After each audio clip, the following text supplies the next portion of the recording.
Welcome to October Soccer in USL League One. Your first stop, Greenville, South Carolina, as the Triumph take on FC Tucson, presented by YMCA of Greenville. Mark Schoenster alongside me, Ross Davenport, here on ESPN Plus. Ross, it's Legacy Early College. It feels like it's been forever since we've been here. Yeah, I'm surprised I still recognize the place. Greenville glad to be home, though, winless in their last 5. But despite that slump, they can still clinch a playoff spot tonight with a win. Can't clinch home game or anything like that in the first round, but FC Tucson cannot be eliminated tonight because Charlotte are playing Chattanooga. They'll still be alive going into Wednesday. Standings are brought to you by Hopkins Eye Center. Tucson have been playing really well recently. We'll touch base on that in just a moment. But first, let's take a look at tonight's player to watch, presented by Joan Herlong Associates and Sotheby's. It's Alex Cox-Ashwood getting his second ever start for the Triumph. Yep, first-year pro out of nearby Anderson University. Scored 13 goals there as a senior. Had only 9 bench appearances before making his first start in last week's draw at Northern Colorado. Hearts went to more of a 4-4-2. Do it again tonight. Cox-Ashwood will start alongside fellow rookie Jacob Labovitz. Hearts really praised his work rate and consistency in training. Well, I mentioned Tucson put themselves back into the playoff conversation. When you play like this for a whole month, they're going to do that, and now it's becoming a pattern for John Perlman's side. They have just been firing on all cylinders this past month. It's crazy. 7 wins, 3 draws, no losses in their last 2 Septembers. So Kalen Fox got goals coming from fullbacks. Tarn Weir turned wing back, scored 7 seconds into that Omaha game. They waited a little longer to make their playoff push this season, but when they squeaked in, but they're still alive, even if they don't win this one. Yep, they are in the fight, and they are in the conversation, and they are looking to go across the country and find a win on the road here today against the Greenville Triumph. The Triumph looking to find some goals. Tucson have not been short in that category. Let's see what comes this way after this break. We got lineups at kickoff coming up next on ESPN Plus.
There's no substitute for hard work. You have to put in the time. Dedicate yourself to the goal. I didn't make it to the Hall of Fame on my own. I had a team and we worked hard together. I had coaches and a playbook with the answers. It's no different in business. Now I own a Janny King franchise because they've got the winning playbook and a team that supports me. Get in the game and get ready to shine. Go to JannyKing.com to get started today. My name is Ryan Mackey, high performance coach for the 2020 USL League One champions, the Greenville Triumph. We are Greenville, South Carolina's pro soccer team, and we are 3-time USL League One finalists.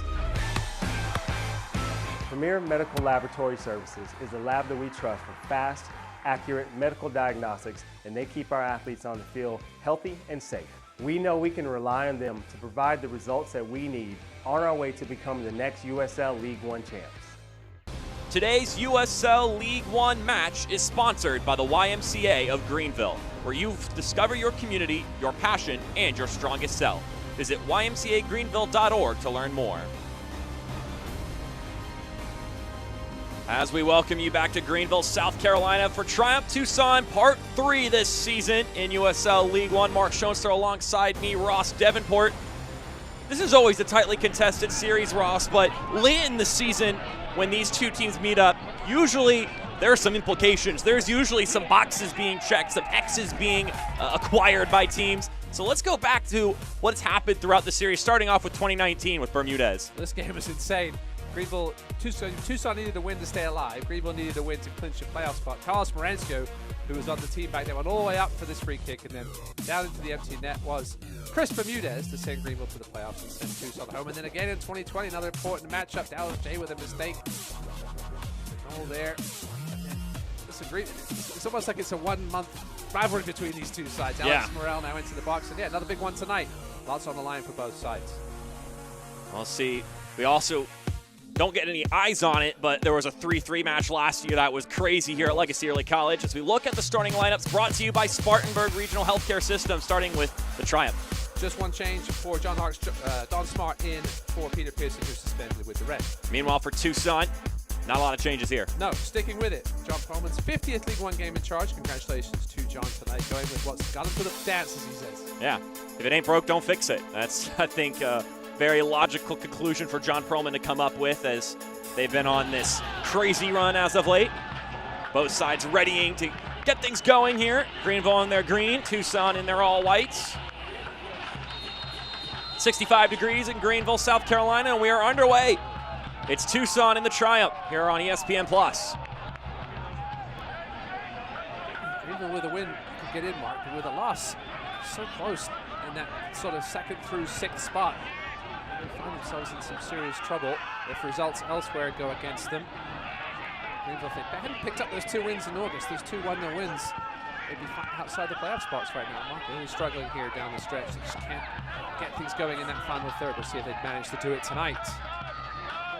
Meanwhile, on the Tucson side of things, I don't think a month ago, if you were talking about this matchup, you would think that Tucson was still in the conversation, and yet they have, I mean, you talk about clinching scenarios, and you always have to go under the assumption that a certain team is going to win out in order to clinch for any other team, but Tucson's actually done that pretty much with maybe a draw or 2 smattered in there. Kept themselves alive mathematically. Schultz will play this back to Aaron Walker. Just had his 100th appearance. It's such a strange start to the season for Tucson. Normally a tough place to play with as far as teams have to travel. They took them forever to win their first home game. A bunch of injuries in the midfield.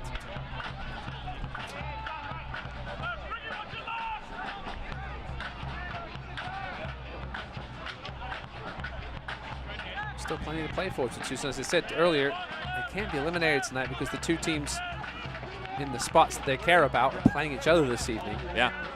So obviously they both can't win. So Tucson will be alive going into Wednesday evening's match against Central Valley Fuego. Get to this point in the season, every match is very important. All eyes, especially with everybody still alive. North Carolina could be eliminated this evening. 2 teams in question, of course, Charlotte Independence and the Chattanooga Red Wolves. We'll give you some goal updates throughout this weekend. We got a lot of important games with a lot of implications. No team is eliminated yet, and we're in October, which is just wild. Similar to the West in the USL Championship, but then the East, it's been decided for a couple of weeks. Yeah. Strange game of soccer. The USL League One, so competitive. The level of play has really increased over these last couple of seasons, especially. Every coach says no easy games anymore in this division. That certainly hasn't been the case this year. Schultz able to find Gabo Lañez. He tees it forward for Waldeck. Waldeck sends that cross inside, but it's low. And it'll be ripped out of play by Master Antonio. Derek Waldeck, John Hartz continues to sing his praises in our midweek calls. Tyler Polak, still a couple of weeks away, said John Hartz. Will we see him before the end of the regular season? I asked you before the game tonight, if Tyler Polak got healthy before the playoffs, would they throw him in there instead of Waldeck? I don't know. But Waldeck certainly stepped up, the former North Texas man, spending his time in MLS Next Pro. It is quite a, I mean, I think Harks even said it himself earlier this year, a bit of a lucky situation to fall into, because it had been a bit of a flip-flopping door at left back early in the season with both Jimmy Filerman and Tyler Pollock. That ball gets blasted into the dugout. Take cover. Might be a crack after that one. John Perlman may have had to use his reflexes there a little bit. Kalen Fox, man who scored last weekend, the winner. Basically, every winning goal for Tucson now is keeping their season alive. Yeah. Every game's been a playoff game here for the last month and a half.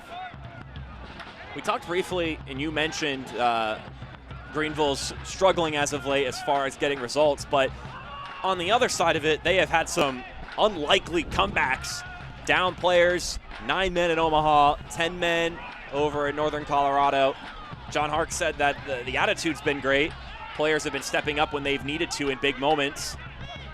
But he did say on the negative side, we need to wrap up things in the final third more, because right now we're putting a lot of pressure on our back line to perform for 90 whole minutes to get any points. No, even John Perlman said this Greenville team is so mentally strong, you can never count them out. They don't give up a ton of goals either, so they're never normally down multiple goals. Only one goal here and there, as it was against Omaha. This one against Hailstorm last week, down a man or two, as it was against Omaha. Yeah, just going through a little funky patch, hoping that man in number 17 there, Alex Koch-Ashwood, can bring a bit of a spark. John Harks really wants him in there to create that extra bit of press alongside Labovitz. He says work rate is phenomenal. He gets all over the pitch. But obviously, in his rookie year, only getting a second start in such a critical match. Not on that young man's shoulders tonight. Here is Captain America. Alex Cox-Ashwood, worth noting, has only played just over 170 minutes, as we're going to get our first real set-piece chance. Gio Calixtro going down. Well, set pieces are one place that Greenville has to be careful. Louis Perez, one of the best free kick takers in the league. Not on his favored side here. Bedoya can also strike them as well. Yeah, I remember a screamer or two from a dead ball situation from Bedoya last year. Here's a look on the 11-11 systems replay. Went down very easily.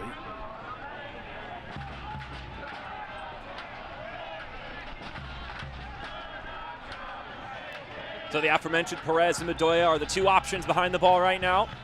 It'll be Perez. It skips inside and falls into the hands of Paul Christensen. I forget Louis Perez's left footer, so that wasn't his favorite side. Made decent contact, but Christensen now going all the way out.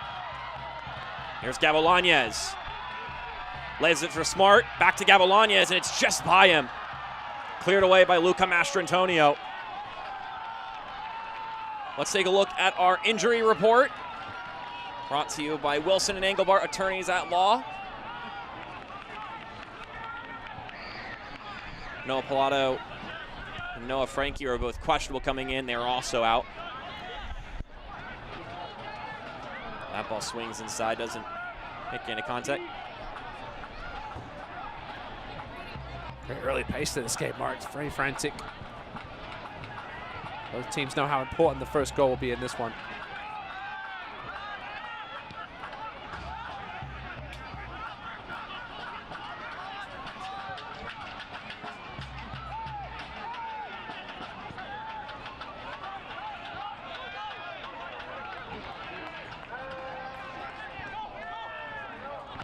Well, I would say if it favors a team for it being frantic, it would favor Tucson, as Donnie Toya blocking off Paul Christensen there in his distribution.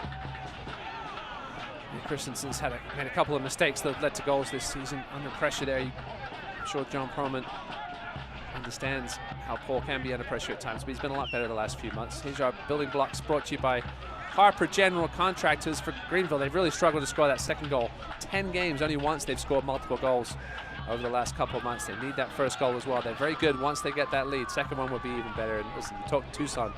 We're in October now, but they've just got to remember how they've got to where they are right now, Mark. Yeah, I mean, just pretend it's under 24 hours ago and you'll be fine.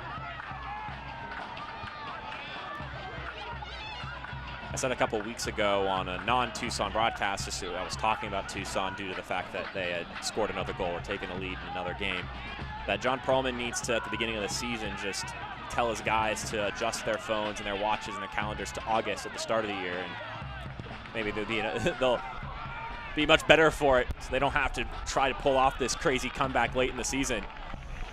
This is his first full season, remember, so he doesn't have a whole ton of time to bring in his own guys. Obviously, guys still under contract, etc., from the year before. Yeah, it'll be interesting to see who they manage to retain going into next season. Donnie Toya getting up there, obviously with a ton of MLS experience. Will he stick around? Moved him from left back to striker now in his last month and a half, and what did the result that change is made.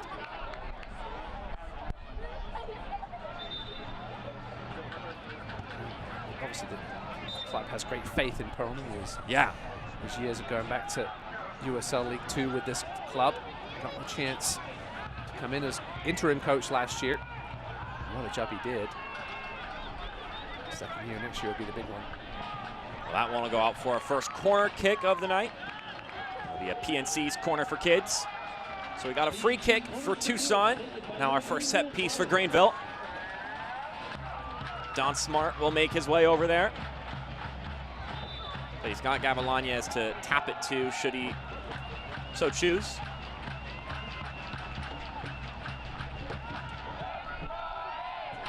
Waldeck to Gavilanes. He provides the service.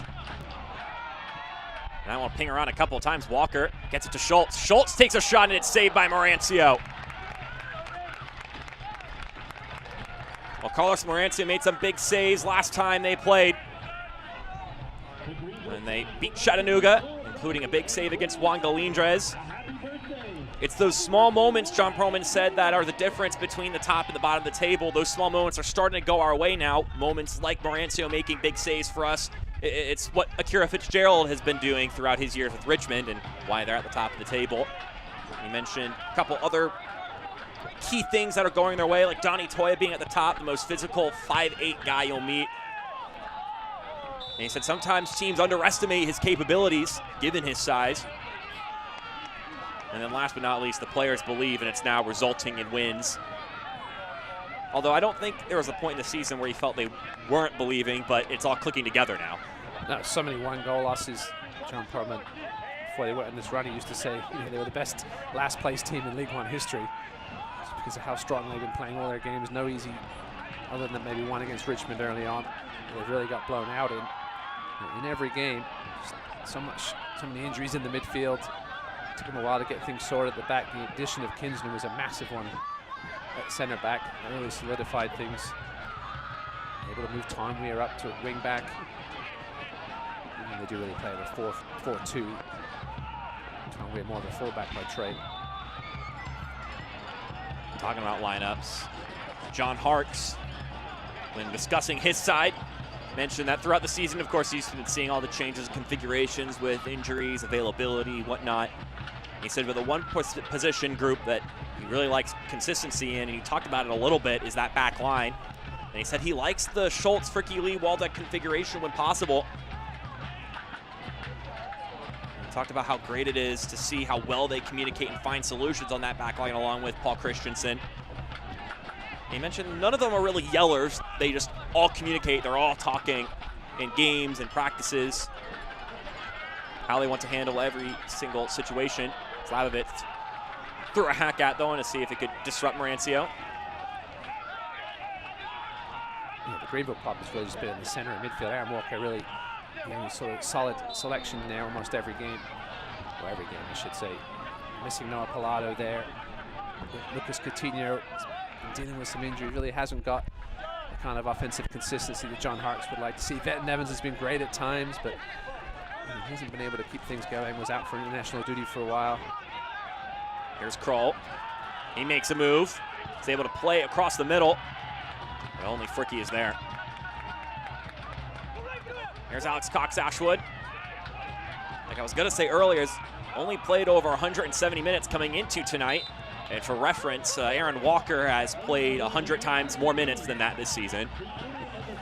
And he's not the only one on this lineup that you could say that statistic about. Yeah, John's just trying to find an answer, right, to this offensive funk that they've been over the last month and a half or so. We've seen him go 4-4-2 at times previously. He can tinker 4-3-3 we've seen as well. Just trying to get some extra legs and some fresh legs up there. Listen, John's a guy who will always reward consistency in practice, and that's exactly what he's doing here with Cox-Ashwood.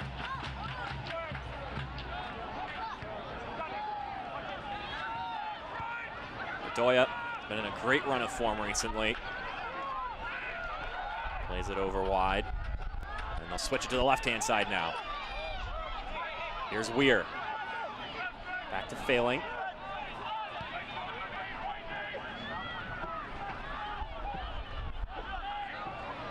This one we go all the way back to Kinsner. No changes from this lineup for Tucson.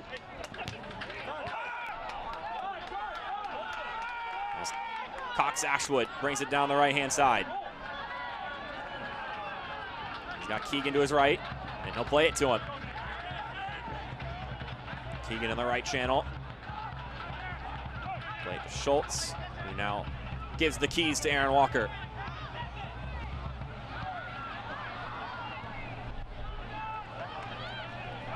When asked if this is the best 11 he's got right now, John Perlman said that it's the 11 in the best form right now, and you don't want to mess with that, especially with the streak they're running on right now. And he said it's been a busy schedule too, though, so there is a bit of a player availability issue on the bench. Some guys that can only play a certain amount of minutes. But when talking about the starting 11, he said these are the players who I believe won't make the careless mistake right now, which is plaguing USL League One right now. It's a lot of carelessness across the league, or recklessness, maybe a better way to put it. Yeah, Joel Delgado been dealing with injuries all season. I think he would likely be a starter if healthy. Tyler Allen, if they do go with that wingback system, Flying Hawaiian loves to get down the wing. He's not in the 18 this evening.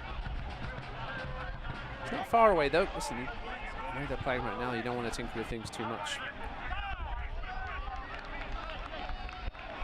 Nothing to come of that one. It'll just be Paul Christensen in front of the Reedy River right to collect it. Scouting out Tucson, John Hart said that they've moved players around. Fox has been pushed out. Toya's a smart player up top. He said they've really gotten it all together. Their midfield has been established, which I think they're still in the brewing stage last time these two teams played.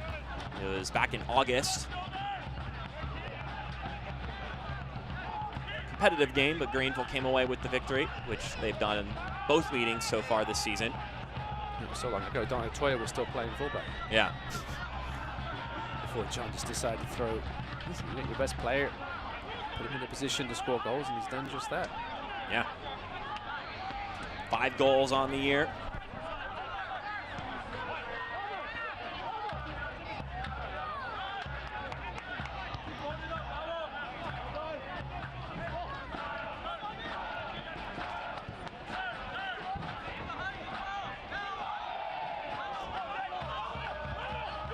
Brandon Fricky on the ball, saw his recent red card rescinded, well, the second yellow was rescinded. Crazy game against Army. Keegan with a nifty touch to keep possession.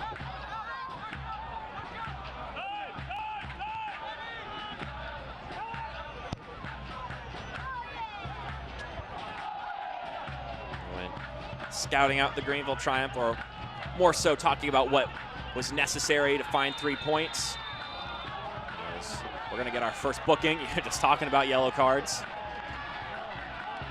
Gio Calixtro will get just his second of the season. So of all the players in USL League One that love to collect bookings, Calixtro is not one of those players. He hasn't been consistently in the starting lineup, but Tucson as a team don't get a whole ton of yellows. Neither do Greenville. Greenville, I think, still with the fewest in the league. Tucson, 3rd fewest. They do lead in red cards, though. Yeah, that was an issue earlier in the year. Hopefully we don't get one of those tonight. And that loss to Central Valley had a couple. Well, the big one was to win Sunday and then failing late in the game. See Kalen Fox trying to plead his case there. Where's the captain's armband? So if there's anyone who can talk to the ref, it would be the captain. You can always tell how Kalen Fox is feeling just from his gestures. As this one gets flicked on into the 18. Keegan tries to fire. Fox knocks that one away. So we'll have a Greenville throw. Celebrating its 75th anniversary, Select is proud to be the official match ball supplier of the USL League One. Choose what you play with at www.selectsportamerica.com. Select, League's choice, player's choice. Sitting right next to another ready Select ball. There's Labovitz with the long throw. Something we didn't see earlier in the season, but it's come out recently. A new tool for Greenville to play around with, and it ended up working to miraculous benefit last time they took the pitch. Down a man, down a goal. Labovitz lost one into the 18, and Evan Lee scores as Kroll takes us out, plays it across the middle. It's deflected in. An own goal off of Brandon Fricky. And FC Tucson take the lead.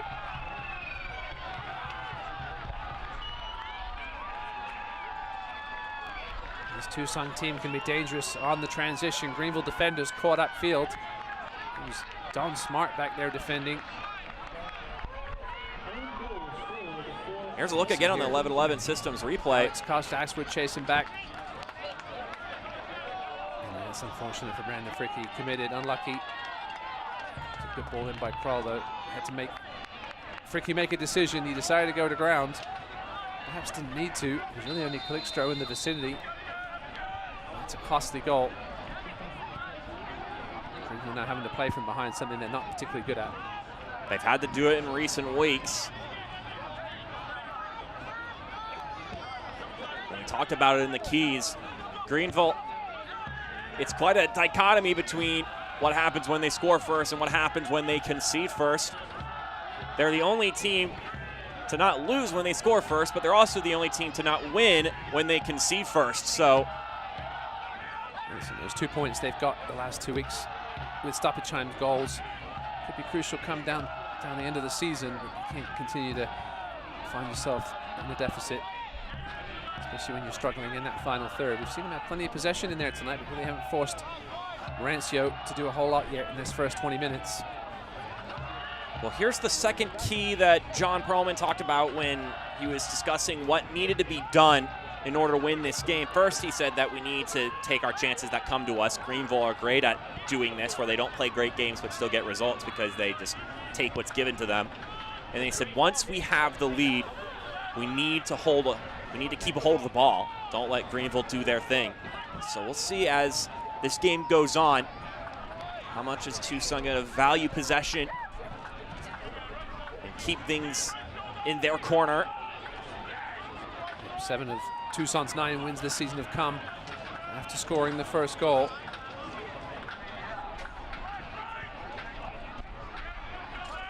John Perlman wanting that second one as well. Both these teams understand the importance of that second goal.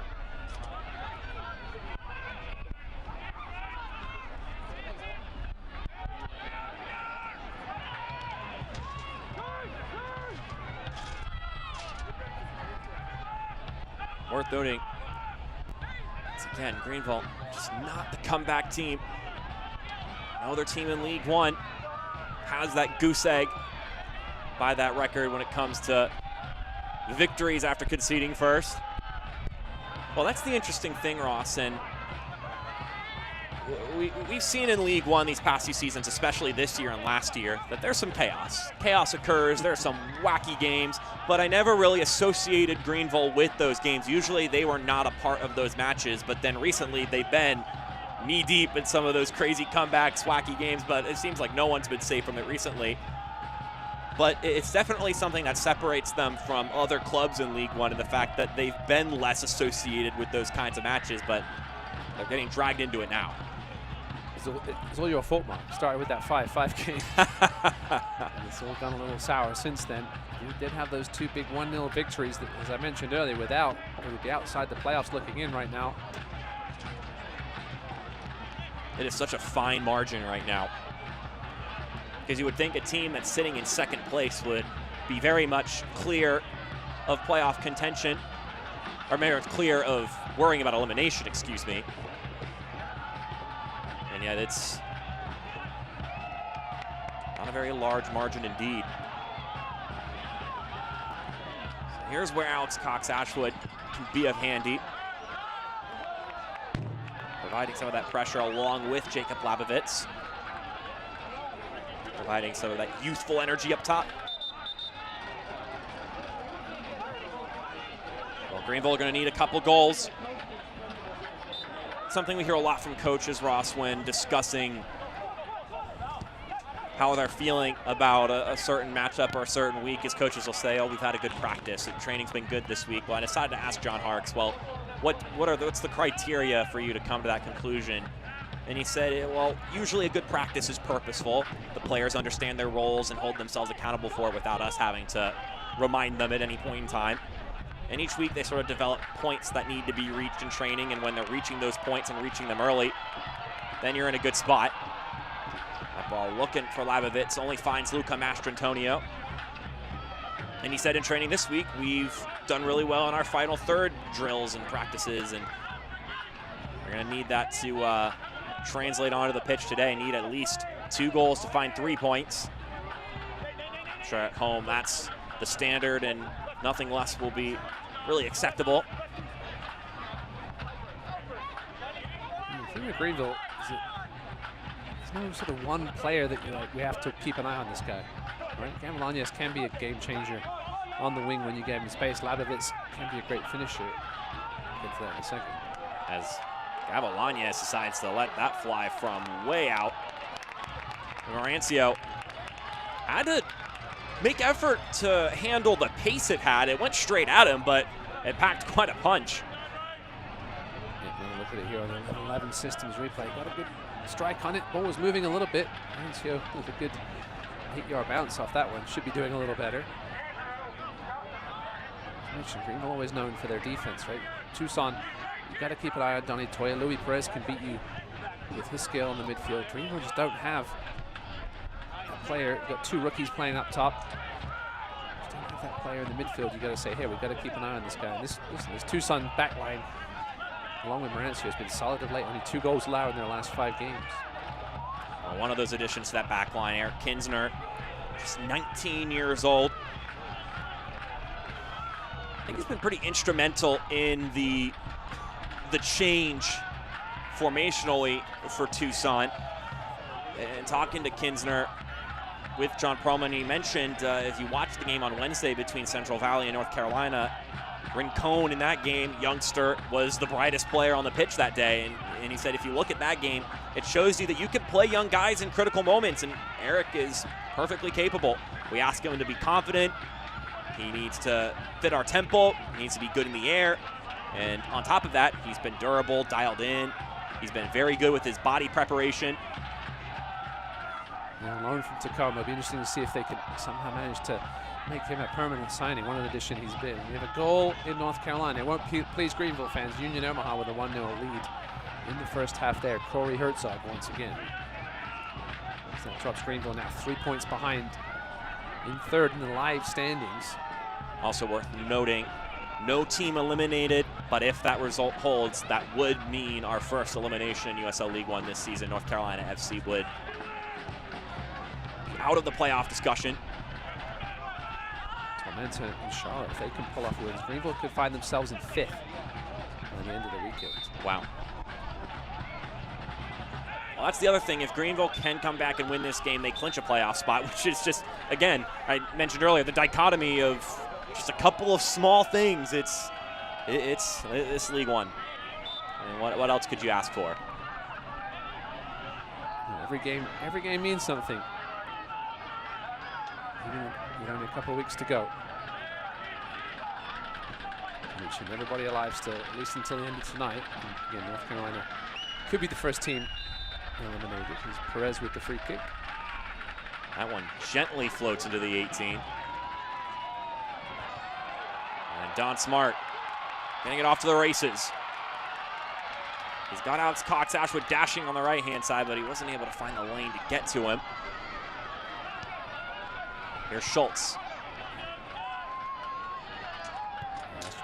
Cox-Ashwood was looking for that first-time ball from Smart, perhaps just played into the space, let the youngster run onto it, but Smart decided to slow things down. That allowed Tucson to get bodies behind the ball.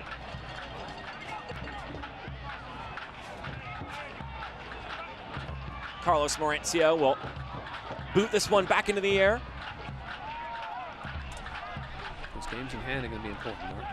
Oh, yeah. Well, that's even though they have much fewer points than the likes of Central Valley Fuego and Northern Colorado and Chattanooga and Charlotte. Games in hand are all important. But it can come back to bite you with how tight a schedule they've got.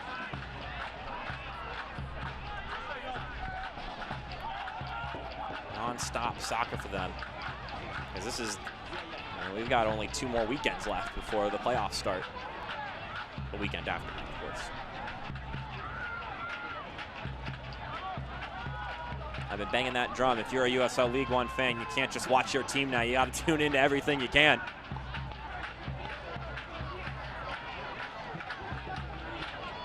Interesting thing for Greenville in this 5-game winless streak, only one of those games was against the current playoff team in Omaha. They played the Hailstorm twice, Madison as well as, well, Charlotte are also in the playoffs at the moment. They weren't back then though, I think. They're on a nice little run here. And we've just got to find an answer here and quickly. Kinsner will have to clear that one out. We'll host Charlotte next weekend, and then Richmond, last game of the season. Might not mean anything for the Kickers. Their magic number to clinch that top spot and a bye and home field advantage throughout is just 1. So unlikely that Richmond are going to be playing for anything in that. But you know they'd love to knock Greenville out the playoffs. Beaten them twice this season. I mean, Madison is the other team to do that. Well, it's one if the results hold as they are. Yes, no, still a long way to go. We got another corner kick here. Alan Gavilanes will make his way over for this PNC's corner for kids.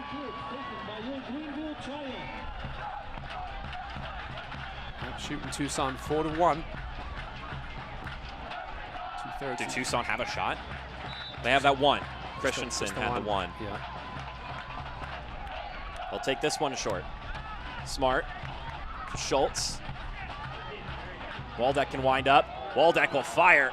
And that one will zip over the crossbar. Let's take a look at some of the live standings here. First off, where the Greenville Triumph sit. Down to third now, given Omaha's 3 points they're currently sitting on. Listen, you know Tormenta's going to be rocking tomorrow with their first game in their new home stadium. No one likes games getting postponed, but the one benefit of that game getting pushed today means that everybody can watch it. It would have been kicking off like right about now, actually. And they're playing the Richmond Kickers, so the other 2 teams in question in the top 4. Jake Keegan with a bit of a frustration foul there.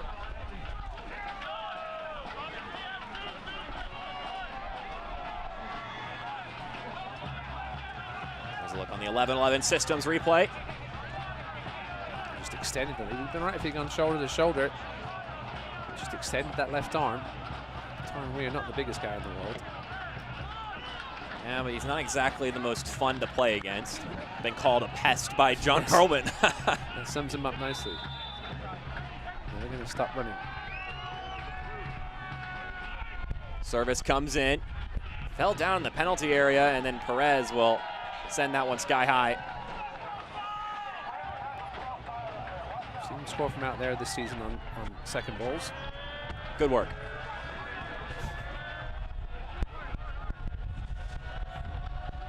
Underway in Chattanooga between the Red Wolves and the Independents.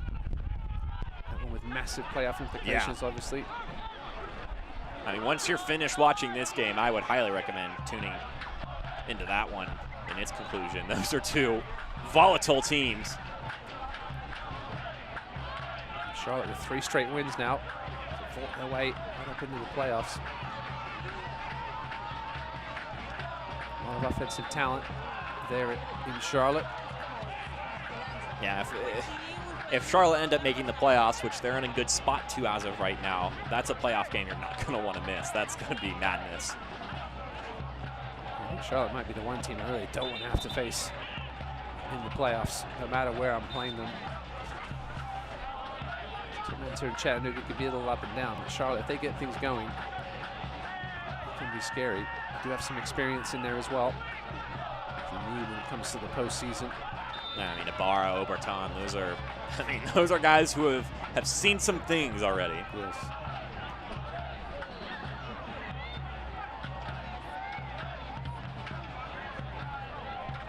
Don Smart ailing a little bit, but he gets back up and looks to be all right. Fricky will have a long conversation with Juris Atagana, our head official. Fricky right now, as much as he would like to forget the difference in this one, 1-0 in favor of Tucson, over 30 minutes past. Now Tagana. Drop this from Marancio.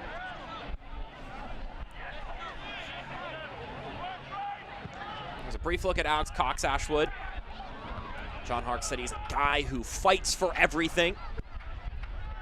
He loves the energy that him and Labovitz can provide up top. So the hunger he's been showing along with his consistency in training have earned him this spot.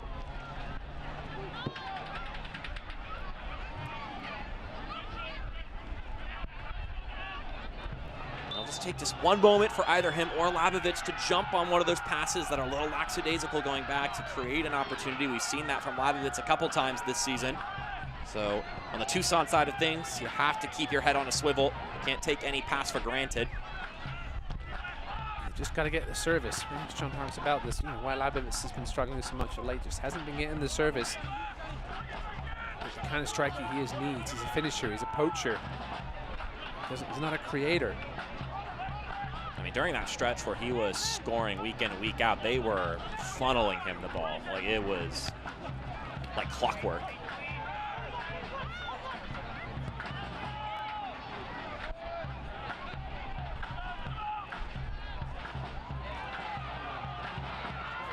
Here come the Triumph.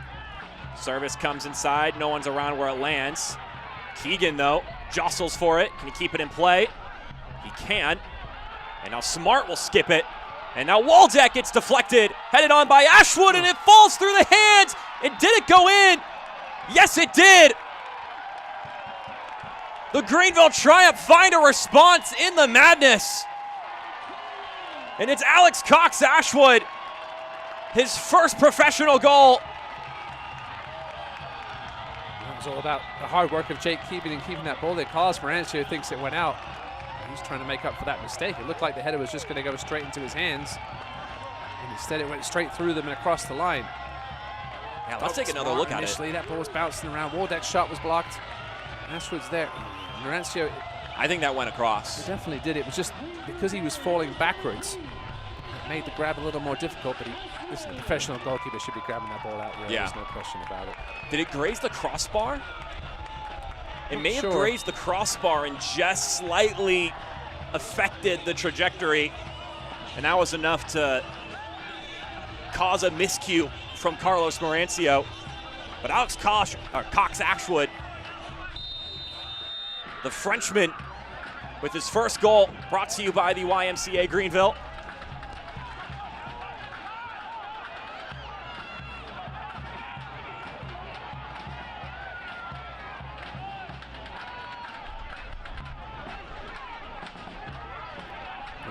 For the youngster,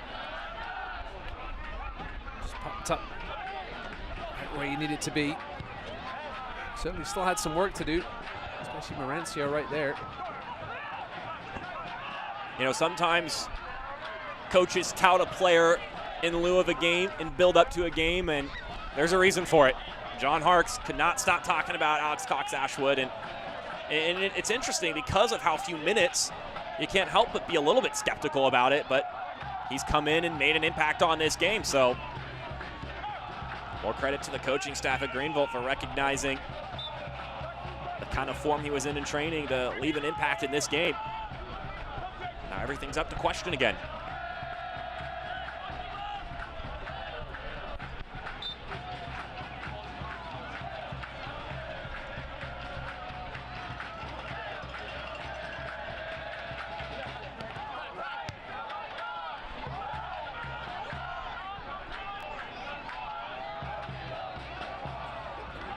Kinsner, somehow that one goes through to Marancio, and I guess opting to be safe and not pick it up and just blast it away.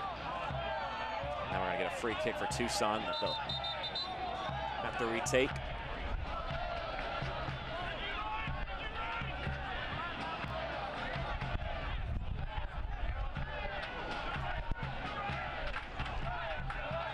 So an own goal from Brandon Fricke, and then a first professional goal for Alex Cox-Ashwood.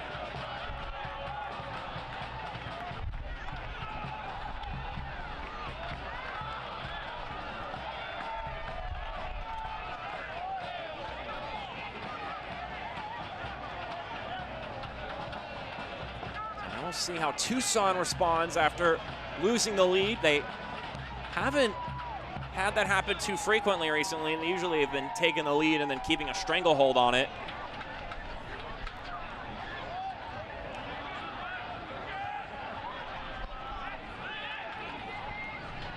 And talking to John Perlman, he said the formula for beating Greenville is the same formula that it took to beat Omaha. We want a goal early, which they did, check. And then he said that we want to not get a second goal to really stretch out Greenville. Well, they don't have that, and now it'll take 2 more goals in order to really stretch out Greenville, because you got to have a 2-goal advantage to really put a team into aggressive mode.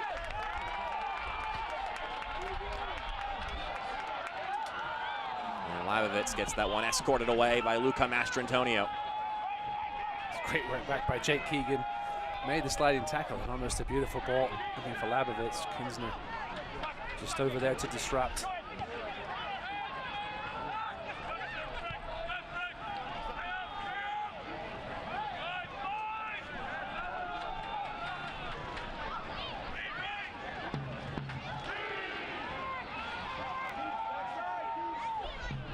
There's a chipped ball to Gio Calixtro. This ended up going out for a goal kick. So after looking at the replay a little bit closer, it hit the crossbar off of Alex Cox-Ashwood's header. You can see right there, it just barely does. And perhaps also in the process, Marancio just hit his hands on the crossbar, which just disrupted his motion. Mark, a lot of the time you see these goalkeepers palm it over the bar just because to avoid that exact what happened there from happening when you're going backwards and you try to grab the ball. Sometimes things can go a little astray, and that's what happened there to Marancio. It's a shame too, because Marancio has been in such fantastic form. I would agree with John Perlman here. He said that no keeper is in better form than Marancio right now. He's been making save after save, week after week. So a rare lapse in performance as of late for Carlos Marancio. So really we've had 2 preventable goals in this game, but I guess that evens out back to a draw, a wash. Greenville deserve it though. 8 shots to only 2 for Tucson.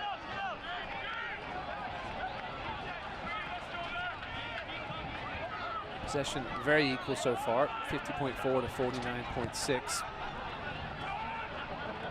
Calixtro with some space. Winds inside. Tried to roll that all the way across.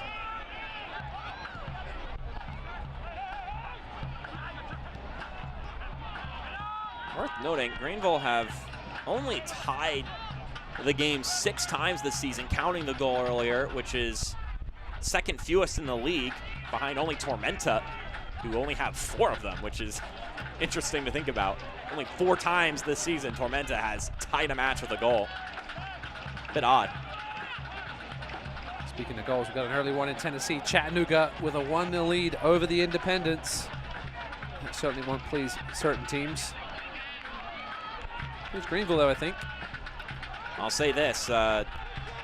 Chattanooga against Charlotte in Chattanooga was a recipe for disaster earlier in the season for the Independents. Of course, a lot of time has transpired since then. That was that record-breaking 7-goal game from the Red Wolves.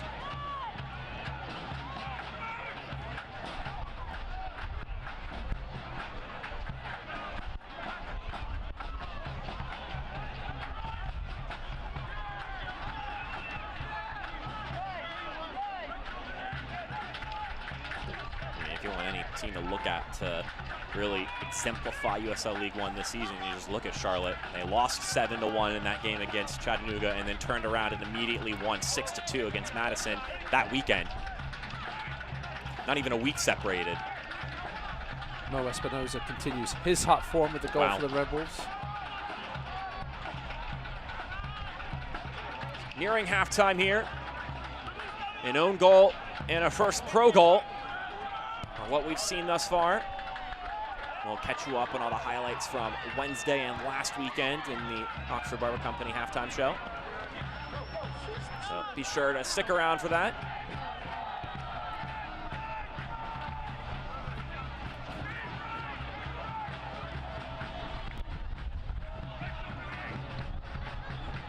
Today's game, except for according to Doug Irwin, it's the thank Mother Nature that the game is happening day.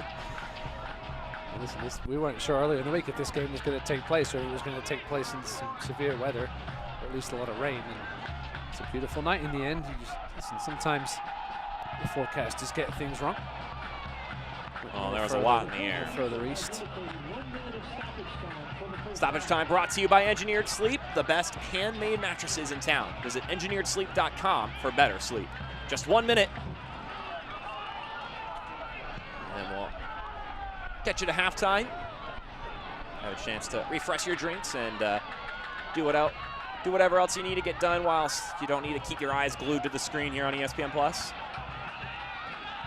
But should you stick around, of course, it'll be to your benefit in learning more about all the happenings in USL League One. That's a handball.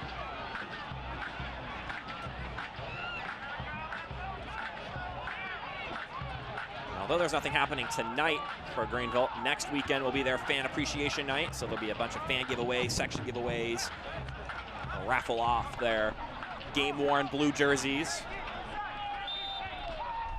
Lots of fun stuff going on, so if you're a Greenville fan tuning in from home for this game, make sure you get yourself out there for the last scheduled home game. Greenville, of course, have playoff home game ambitions.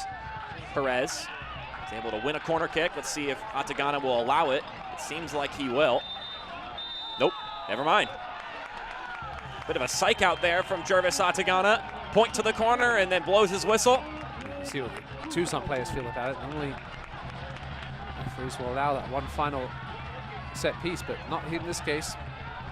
Well, there's the one intended goal scorer of the match, Alex Cox Ashwood, heading it home for his first professional goal to make it 1-1 between the Greenville Triumph and FC Tucson as we approach and find halftime here. We're going to step aside for a moment. When we come back, we'll take you through some of the highlights of the previous matches, and then we'll cover some of the happenings of the league in USL League One. But first, this break, we'll see you on the other side right here on ESPN+.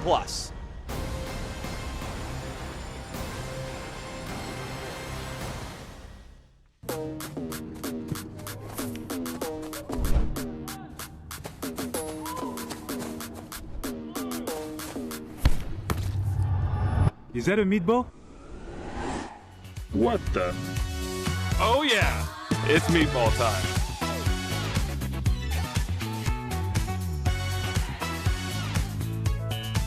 Limoncello, the official pasta and proud sponsor of the Greenville Triumph. The unstoppable spirit lives inside all of us. For Matt and Lisa Kuhn, it's fueled by family, with a business backed by an unbreakable bond and a passion to innovate. They've become leaders in last-mile transportation. That's why First Horizon is proud to celebrate unstoppable spirits like Matt and Lisa. From the first stop to the final destination, we use our understanding to keep our clients on their unique path to success.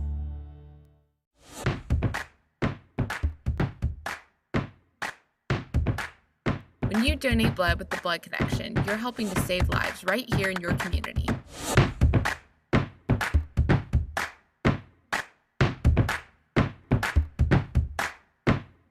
Donate blood with the Blood Connection, your community blood center.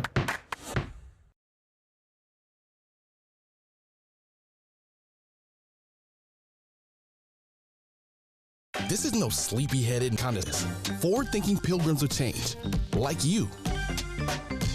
South Carolina. Now that's smart. Welcome back to the Oxford Barber Company halftime show. Week 26 was a lot of fun, so let's recap that along with the Wednesday action. We're going to wind up Ryan Rose. He's got 6 games to cover here real quick. Ready, Ryan? Go!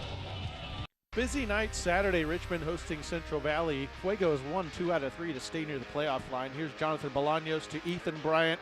Top of the box, 36th minute. Bryant's third of the season. That is 11 assists for Jonathan Bolaños. That is a new single-season League One record with 3 more matches to go. 69th minute, Fuego with a corner over there in front of the Red Army. This one credited as an own goal. It sort of scuffles off a shin and goes in. Fuego can steal a point on the road. Sergio Chavez for Fuego got a second yellow in the 80th minute, so he'll miss Wednesday's match with North Carolina. Richmond can't be caught this weekend. 1-1 your final score. We go to Charlotte. The Tar Heel Derby, the North Carolina Derby, the Carolina Derby. Tracer Mbuyu doesn't care what you call it. He's on a breakaway, finds Chris Haggart. Look at that stride. 3rd assist for Mbuyu, 2nd goal for Haggart. Look at the stride. He gets it in there with the inside of his left foot. Haggart's free kick cleared out to Omar Sis and just kisses it off the bar. 2-0 Charlotte. Overtime picked up a red. McLaughlin added a PK, and the final score 2-1.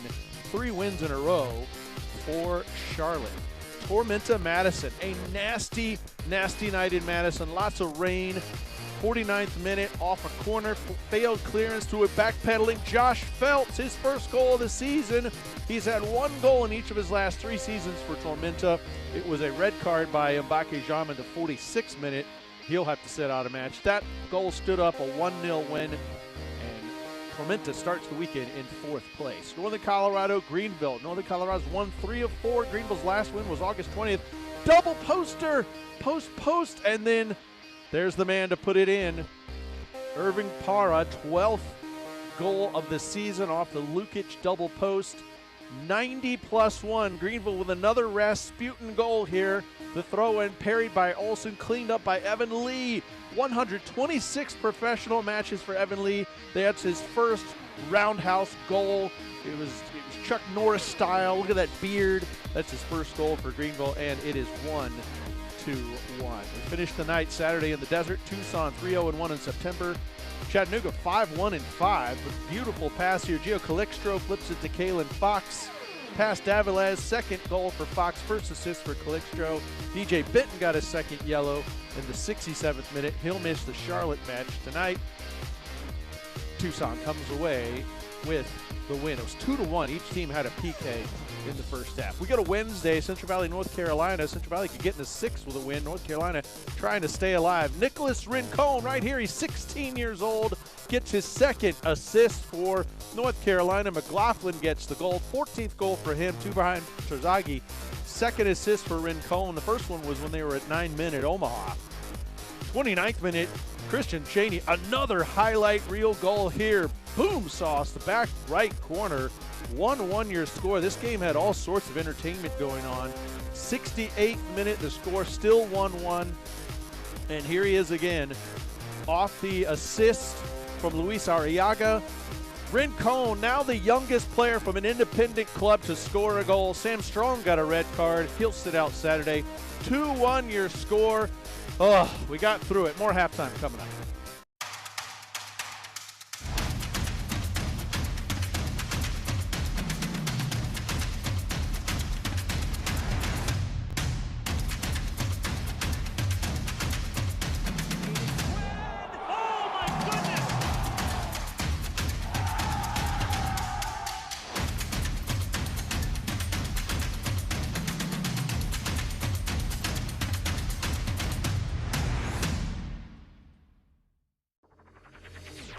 I'm on that real tick.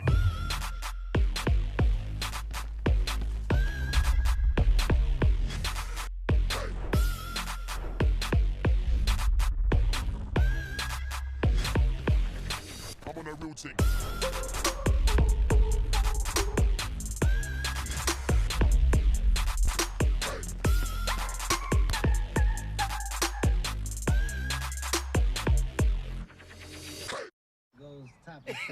I mean, yeah, this time about today where I'm gonna go topics.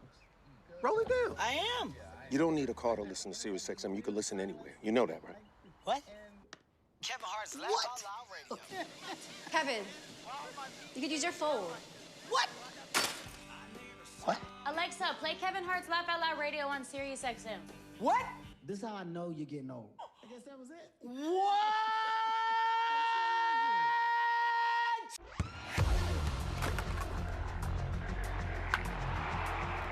We all have goals.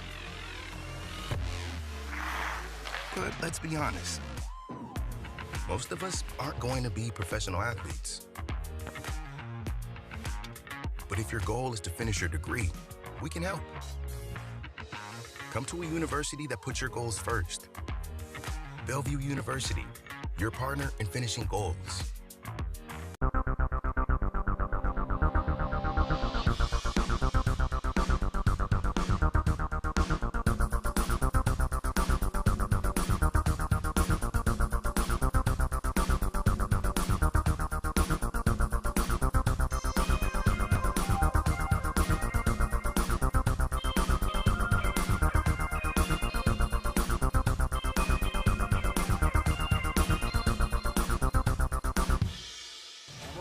Running a spot in the League One final on the line. Fires, what it's in! What a strike from the top of the block!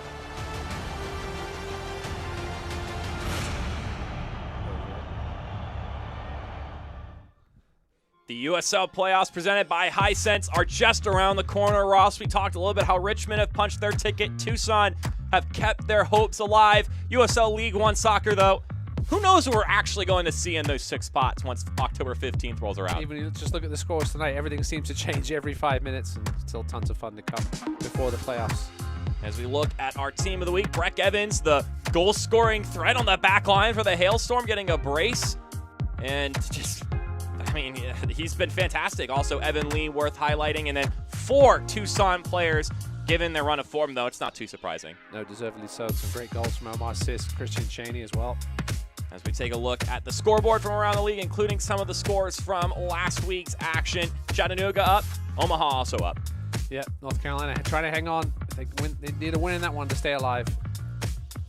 Well, there was supposed to be another game happening today, but now it'll get its own time slot, and I think deservedly so. Optum Sports Medicine Field, Tormenta Stadium, where they play the #1 seeded Richmond Kickers tomorrow at 7:30 Eastern. Listen, even though the thing's only really half finished, it's just great to see soccer-specific stadiums of their own come into League One.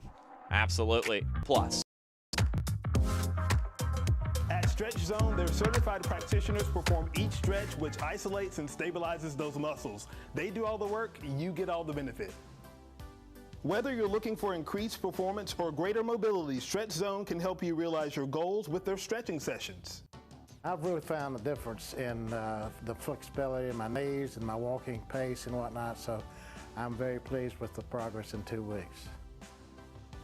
Come experience the difference today. Stretch Zone, Greenville and Clemson. The unstoppable spirit lives inside all of us. For Matt and Lisa Kuhn, it's fueled by family, with a business backed by an unbreakable bond and a passion to innovate. They've become leaders in last-mile transportation. That's why First Horizon is proud to celebrate unstoppable spirits like Matt and Lisa. From the first stop to the final destination, we use our understanding to keep our clients on their unique path to success. When it comes to banking, would you rather be a customer or an owner? At Greenville Heritage Federal Credit Union, our members are owners. We don't have shareholders, so our members enjoy lower fees and loan rates and higher deposit rates. And contrary to popular opinion, it doesn't matter where you work. You can join if you live, work, worship, or attend school in Greenville County. A minimum deposit of $5 in a savings account gives you access to a world of benefits. Visit greenvilleheritage.com for more information on how to join. Federally insured by NCUA. This is no sleepy-headed, moving in reverse kind of state. We're home to barrier-breaking humans who took $7 billion and invested it in microchips, potato chips, nope, education. This investment, it builds jobs and more jobs where people create things like flying, not that. Who does all this? Forward-thinking pilgrims of change, like you. South Carolina. Now that's smart. Tonight's USL League One match is sponsored by the YMCA of Greenville, where you'll discover your community, your passion, and your strongest self. Visit ymcagreenville.org to learn more. As we welcome you to the tail end of the Oxford Barber Company halftime show, it's 1-1 between the Triumph and FC Tucson. Mark Schoenstar alongside me, Ross Davenport. In case you were not here for the first half of action, we have to unpack a couple of things brought to you by Palmetto State Home Mortgage. First off, the first chance of the day, Paul Christensen falling on it. Yeah, the only save he had to make in the first half was a relatively comfortable one. Right. Schultz from distance, not somewhere we normally see him shooting from. A couple players let it fly from outside the 18. And then we had this moment in the 20th minute. Brandon Fricke, a moment he'll want to forget. Yeah, Nate Schultz got caught out of position. That allowed Jake Kroll to find some space down that left side. It was a good ball in. Brandon Fricke committed early and unfortunately came off his leg and into the back of the net. A little against the run of play. And then Greenville will continue to poke and prod and attack. Alan Gavilanes would pack a punch with this shot.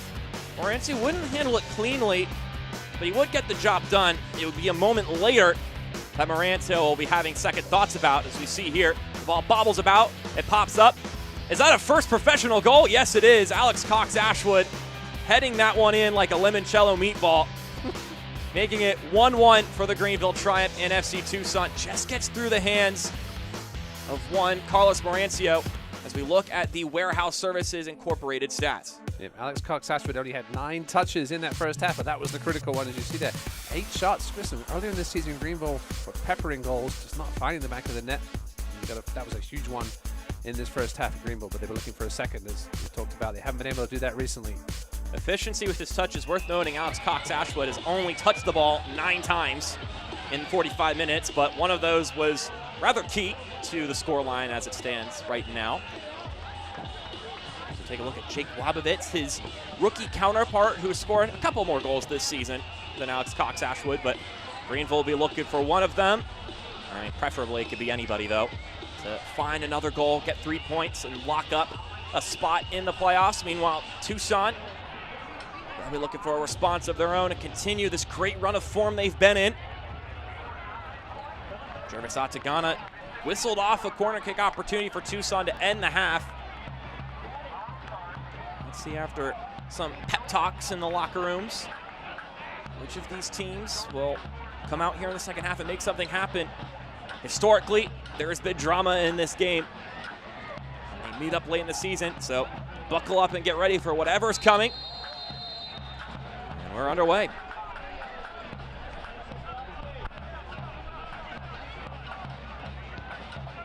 Christensen coming out of the 18 to get rid of that one. Not sure why he didn't wait half a second more and pick it up, but didn't cost him in the end. Guess a better safe than sorry situation as Luca Mastrantonio will play it back to Morancio.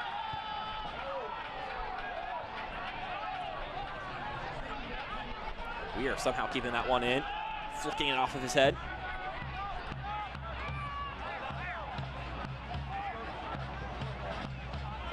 The Tucson fans interested. Trezer Mbuyu scored for the Charlotte Independents, making it 1-1 between them and Chattanooga. Wouldn't be the perfect result for Tucson. They would love a Charlotte win, but I think they would take a draw in that one. A lot of teams would. Anywhere around the playoffs. The more draws you see, these teams making lesser moves up the table than they would if they'd have picked up 3. Of course, what's more crucial is collecting 3 points yourself. For sure. At this point in the season, 3 points are massive.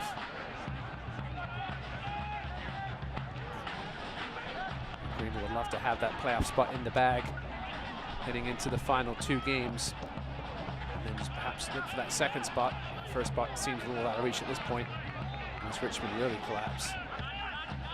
Greenville would love that bye, that home semi-final, just like they had last year.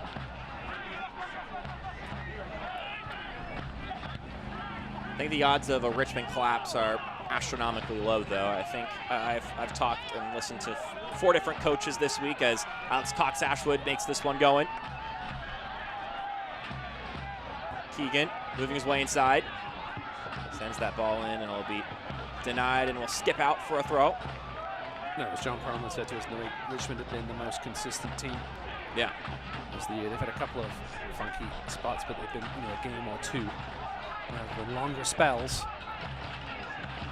The interesting thing is going to be who do you give MVP to, Mark? Terzaghi or Bolaños? Yeah, that's the interesting thing is it's 2 players on the same team. I would err to the side of Bolaños. Bolaños has just been magnificent whenever he's been able to play.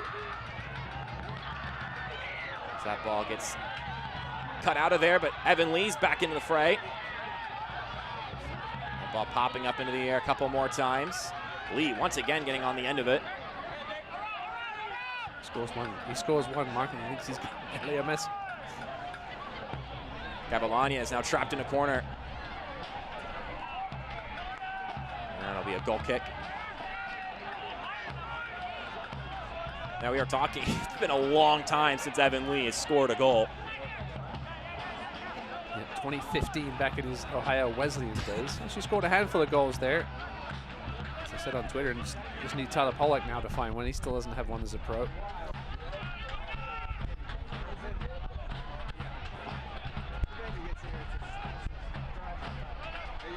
Said it was coming for Evan Lee, though. John Hart's mentioned he was scoring a lot in practice, so not like it was some sort of collector's item, although it is in official play at this point. I think I'd have had money on him to score with his head. He had the initial shot that was saved before poking that rebound in with the head. Almost had the headed goal. Here's Alan Gavilanes. Flag stays down. Cuts to his right, cuts back to his left, squares it into the middle, deflect around. Ashwood to Labovitz, and he just plays it wide.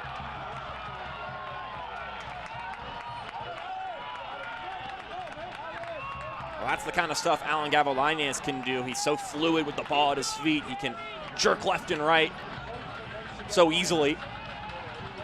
Lovely headed by Cox Ashwood. A bit more in the play we're seeing now. It's what we were seeing more earlier this season between the Greenville front six. The interchange. Gavilanes, such a menace, John Perlman said. Get in those spaces between the defenders and do things like that. I wouldn't want to be a defender who's going one-on-one with Gavilanes. He's the kind of guy who can make a fool out of you. So we'll see Miguel Ibarra in the second half, Jesus Ibarra, excuse me, in the second half at some point. Now that he's healthy, he was a bit sick last week. He can create moments of genius too, just like he did in the playoffs last year.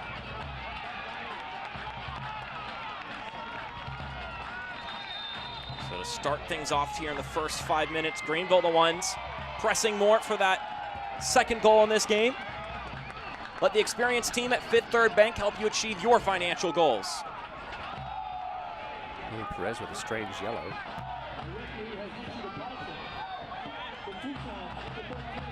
It's his 6th yellow card of the season.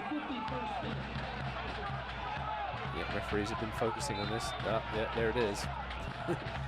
Referees were told to crack down on that in the start of the season. We saw a ton of them earlier in the season. Players seem to learn as the season's gone on, but that was a silly moment there from Lloyd Perez, who now has to be careful for the final 40 minutes.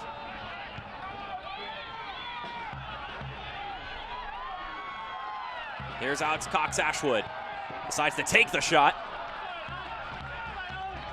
A couple of these early fires, maybe something Greenville scouted out. Try to catch Morancio off guard.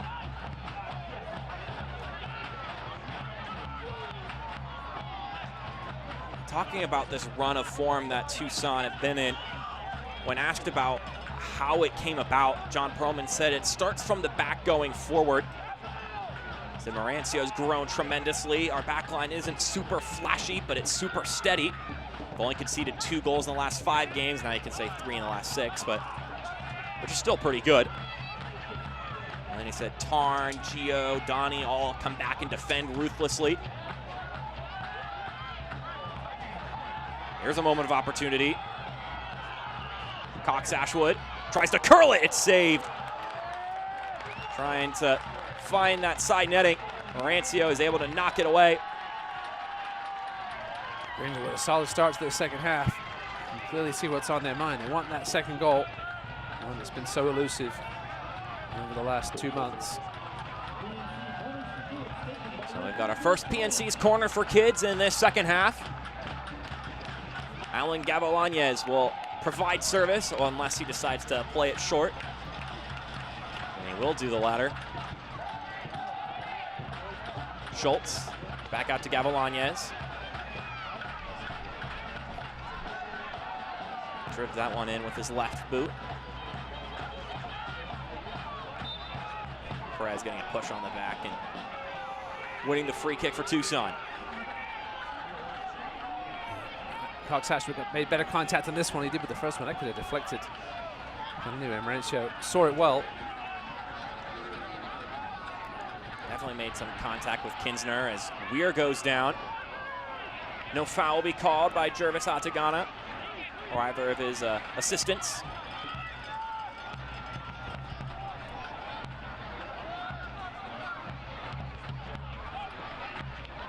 Up and down the pitch, this one goes. First half started in similar fashion. Mark very wide open. That's the space. John Hark's doing some miming.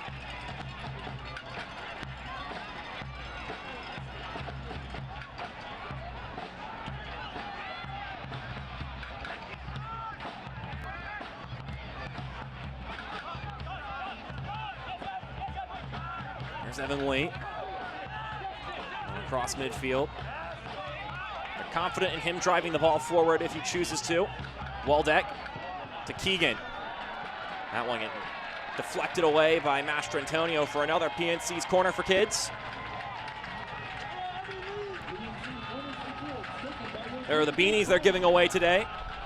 The one sort of festivity happening here tonight.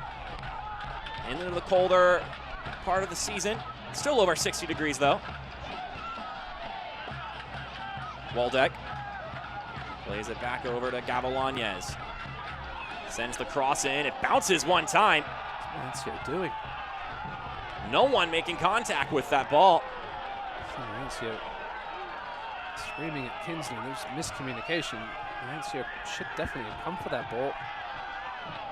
Just perhaps lacking a little confidence at the moment. Stood there and watched it bounce at about the 5-yard mark. Yeah, that's. I would not say that's advisable.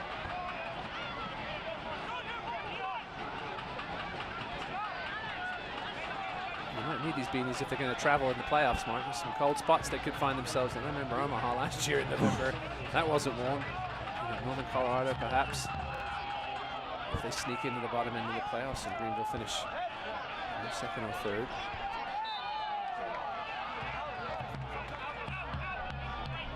I think Omaha is the big one that would have the most likeliness. I mean, as of right now, as the table stands, that would be a potential scenario. Smart to his right to Schultz. Rolls it looking for Labovitz. One positive is that we're sort of 2 weeks ahead from where we were last season. The championship game last year was on November 20th. This year will be that weekend of the 5th, 6th. So it'll be a little warmer than it was last year in Nebraska. Obviously, it'd be nice to have a short trip to Richmond as well. Which is looking certainly more likely for a championship game. Championship game at City Stadium would certainly be pretty special.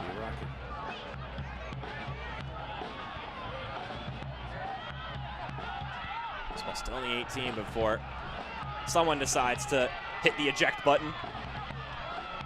Some pressure from Donnie Toya.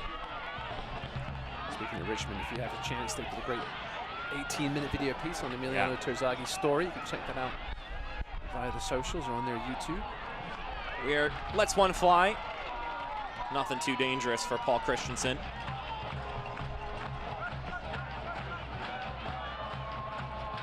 Take another peek at the live standings. Greenville. One more point than last time we took a peek after they scored that leveling goal. Worth noting. As they're on the breakaway again here. Squared into the middle, it's deflected away. Jake Egan should have played about a half second earlier. He was trying to draw Mauricio. He played it a half second earlier for Labovitz. A wide open shot. Tucson hanging by threads here. Greenville continually churning out chances. They keep knocking on this door. They're gonna kick it down. Labovitz with the throw. Headed down. Lee takes a shot. It pings. Now Schultz. Back to Waldeck. They'll siphon it through again. Another lofted ball punched away. It's still in a mess. Evan Lee takes a shot. It's cleared off the line. Alex Cox-Ashwood. There's still some fray to be handled. And now it's stepped on. Toya breaking down the other way. He's got Calixtro. Can he connect to him? No, Waldeck is able to slide and handle it. See, done smart. Please slow things down. There's a breakaway there. We got a yellow card for somebody. I'm sure it was for failing or for Fricky. Given the people who are talking to the ref right now, I would logically deduce it's failing, but we'll wait for official confirmation.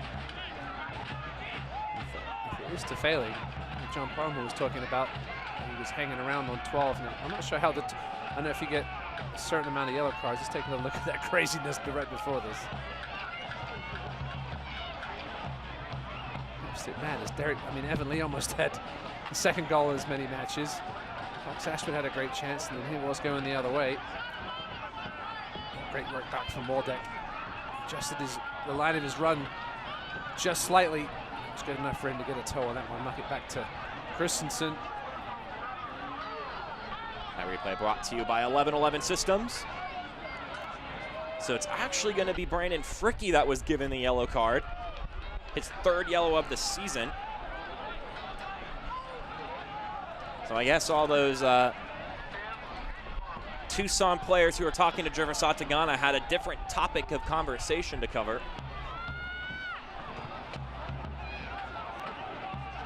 So we start with a drop ball. I'm not sure what's going on. Perhaps there was a delayed foul that we didn't catch on camera. Nope.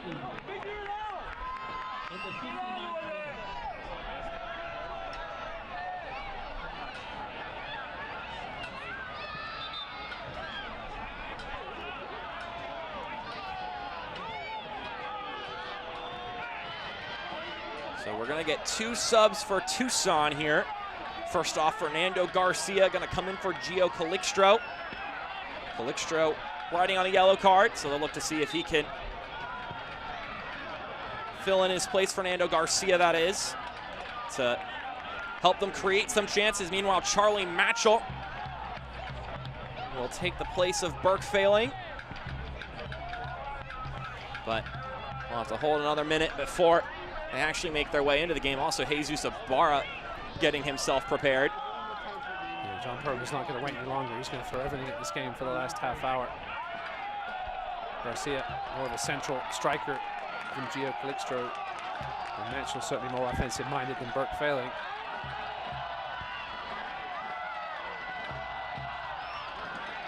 And here come Greenville. Labovitz to Cox Ashwood. Tried to wrench that one into the center area, and that's going to be a foul. Silly stuff from Luca Mastrantonio. Oh, it's just going to be shepherded out of play. Now you've just given yourself a yellow card and giving Greenville a very dangerous free kick. It's a careless mistake.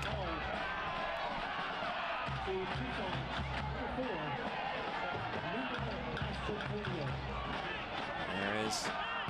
It's his 5th yellow card of the season, Luca Mastrantonio. Has played every single minute so far this season.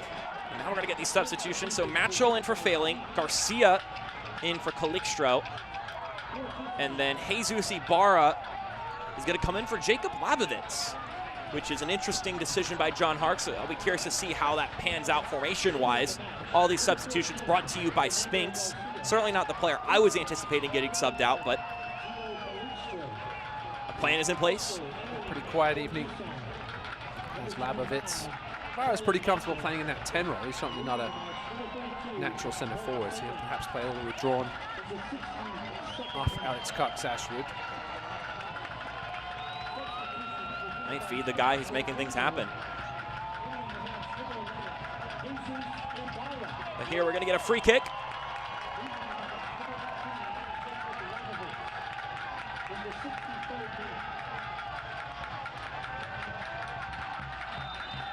Greenville have been on the front foot for the entirety of this second half.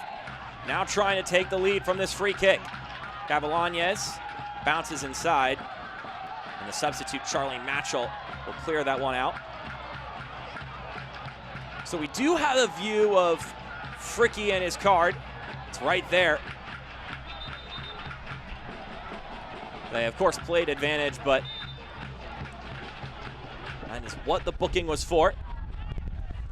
Like Alex Cox-Ashford with the takedown. I think that's maybe why Brandon Fricky was complaining that he got the wrong man.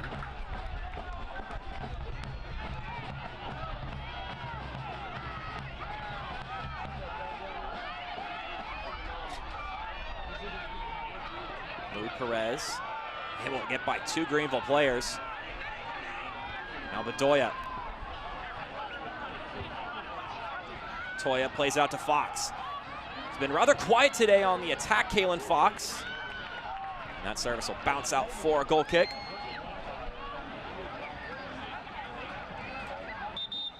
We talked to John Harkes in a bit of a reminiscing way when talking about that 2019 game against Tucson where Greenville clinched their spot in the playoffs. And Harkes wanted to talk about how the game has changed so much since 2019. He said the play has gotten better, and Tucson always gives us a good game.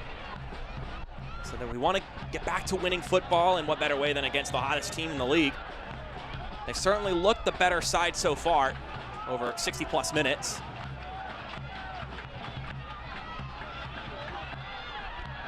Here's Ibarra, out to Gavilanes.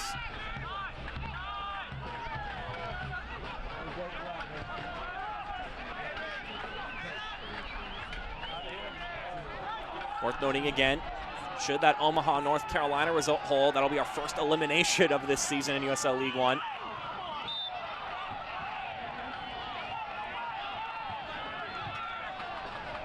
NCFC have had their moments this year, just haven't been able to put it together consistently.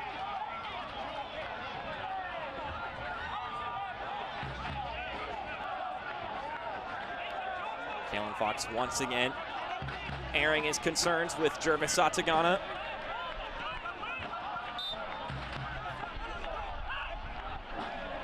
Smart to Waldeck.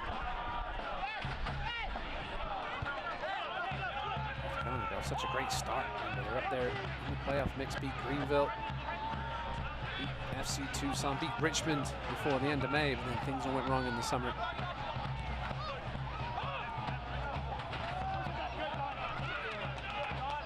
Don't miss a minute of the action in 2022, whether your club is on the road or at home. Catch nearly every second of USL League One action on ESPN+, the home to the USL, MLS, La Liga, the Bundesliga, UFC, and more. Sign up today at plus.espn.com. Tune into the UFC later on ESPN+. Of course, you have the dual screen action, Mark, always. Oh, yeah. Have the late game on tonight, which I think you're bringing us. Yeah. Hailstorm not Fuego. Mistaken. I'll be bringing you the game on Wednesday night, Western Classico. I think regardless of how results span out, that Western Classico game really could end up being a elimination game for both the two teams in it. Even if Tucson's able to pull out 3 points here.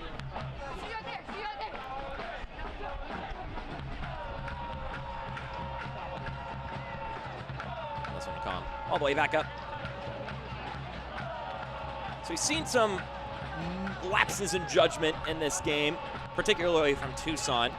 In September, we saw an abundance of PKs, red cards, just ugly play at times. And we have to just quiz some of the coaches on their thoughts on it. First, here's Greenville. Mastrotonia will play that one out. And John Perlman said, first off, it's pressure, because every single game is so intense and important.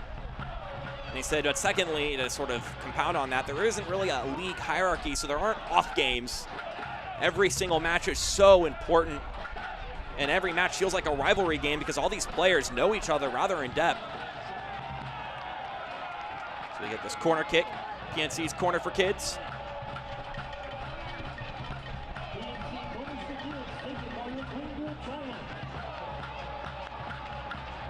Now Gavilanes will hold the flag, and not sure what that's accomplishing, but just maybe leaning onto it to catch his breath. It's the signal. It's the play. Ball gets served inside it and nearly finds its way in. Oof. And that is an ugly collision. for Brandon Fricky. I think he hit the post, yeah. We saw that happen with Alex Touche earlier this season, and that resulted in. I hope Brandon Fricky's not hurt that badly. He doesn't seem to be, but certainly feeling it. Yeah, that won't feel too good, regardless of how badly you hit it.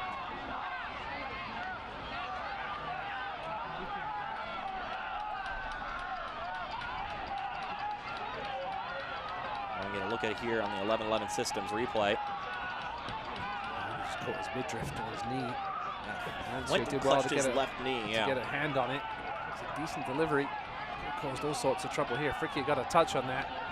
Mauricio was dead to rights because he'd come all the way for it. He would have been left that goal wide open, but Fricky didn't get the touch. Instead, he touched the post. I think Mauricio actually hit it first, and then he hit it off of Fricky's head. I think it should probably be a goal kick when everything's said and done.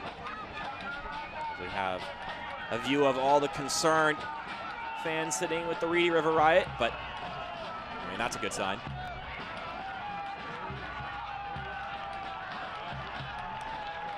So Fricky will walk off. Gingerly. Yeah. Charlie was so upset about it. Well, maybe because this is looking like it's going to be a corner kick. When I'm sure the Tucson players are arguing that it should be otherwise, and I would say after seeing the replays, I would agree. But of course, that was quite a muddle, kind of hard for the officials to make a clear call. I think they perhaps wanted Fricky just to go off at the end and make the long walk around. He doesn't have to do that, of course. There'll be another PNC's corner for kids. No one there to take it until Gavilanes now finds its way over. One less target to aim for in the big body of Fricky. Yeah, he's 6'1". That's a target missing. Schultz going about. His touches were a little bit loose there, and that results in Tucson winning the ball back. Barra steps on it, but can't quite close it off. It's good work back from Ibarra. Schultz was trying to scamper back and help out. Ibarra also got a little bit of time wasting as well. Took the ball away. If he either wasn't watching or didn't think it was enough to need the card. Even though Bedoya got called for it earlier. Yes.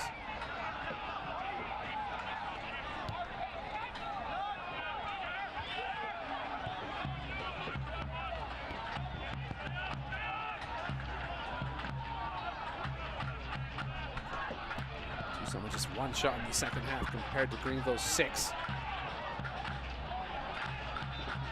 Tucson's XG of .07 will tell you how much of a threat they've been in the final, or just how much of a lack of a threat they've been in the final third tonight. Really haven't made Paul Christensen do much at all. Just that one comfortable save in the first half, and one other one as well.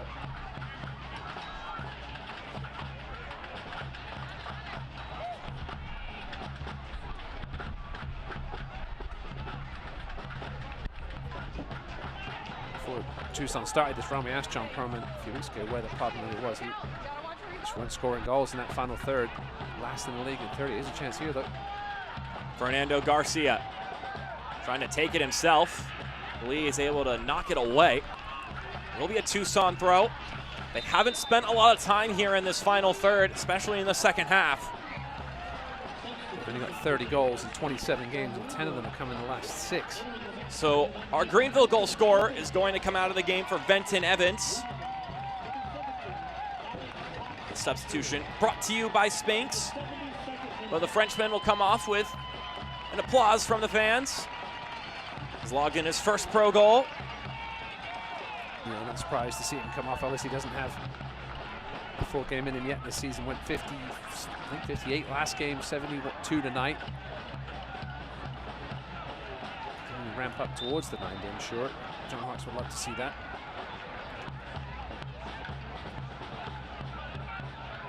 And there's Evans immediately making his presence known.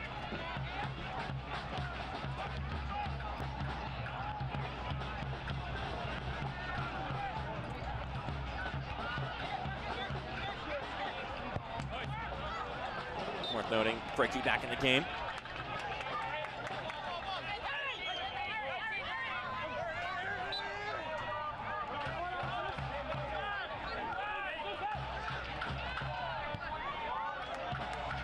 Barra finds Schultz. Has to shrug off Toya. Now it's Gavilanes. Kroll guarding him. Gets the service in, but can't connect with Jake Keegan.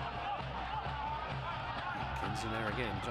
John Perman had a funny quote in our call this week. He said, "Our back line's not sexy, but they're steady." Similar to how Greenville and Omaha have been over the last couple of years. Just very consistent, especially since Kinsley has come aboard. I mean, how flashy, how exciting can a backline be? Unless you're making crazy tackles left and right. But Omaha's one last year was pretty sexy on the outside. And they were also very steady in the midfield defensively as well. Yeah, I guess Villadair is like the shining, glimmering example of that. But you can't really do that with a center back. And I guess Breck Evans kind of begs to differ a little bit, but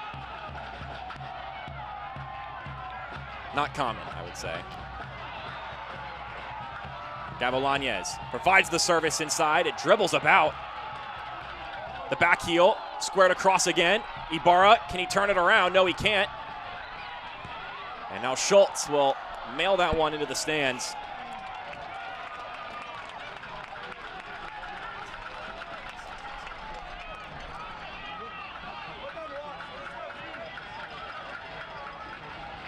Let's take a look at the madness that just took place here. Good little back heel by Evans. Not the best of contact made there. Barr kept it alive. And runs back to Schultz. I think it was both fullbacks had swipes at it.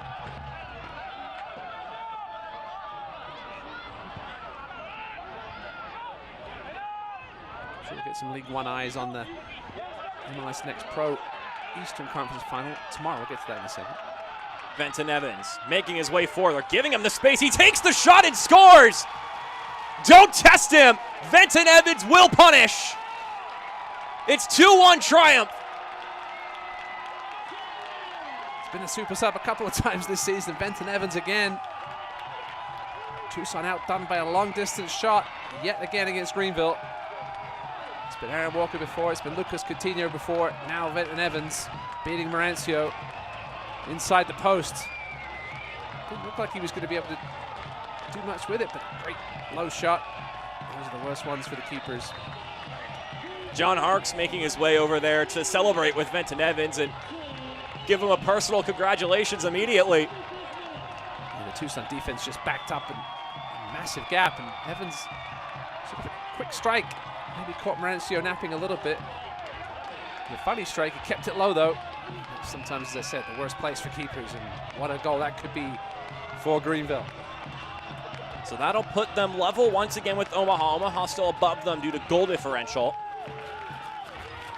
But that's not the topic of conversation right now in Greenville. They've got 3 points on their hand as of this moment. 15 more minutes to go. Could snap this undefeated streak Tucson have been on. Venton Evans' 6th goal of the season, brought to you by the YMCA of Greenville.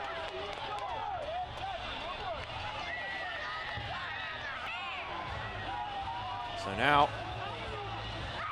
time for some more firepower for FC Tucson.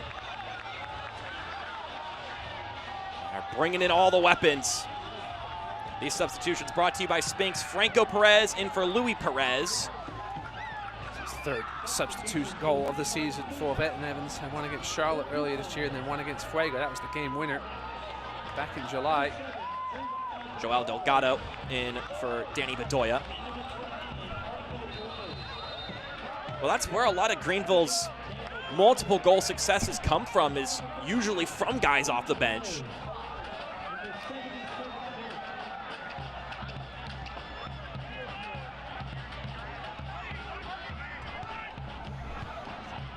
Just after that Venton Evans goal, Chattanooga have taken a 2-1 lead against Charlotte.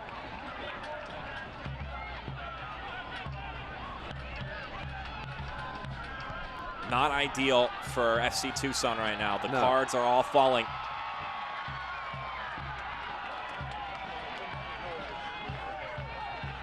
We're talking about this Tucson resilience. John Perlman said that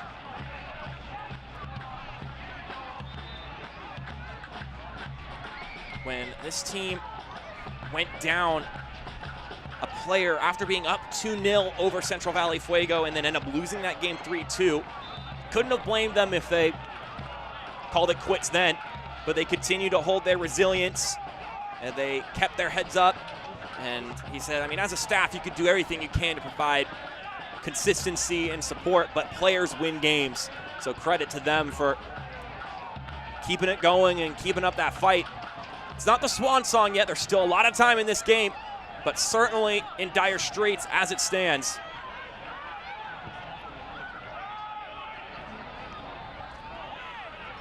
See Jake Keegan now, didn't mention that with those substitutions. Jake Keegan now going to center forward. Nate Evans out wide.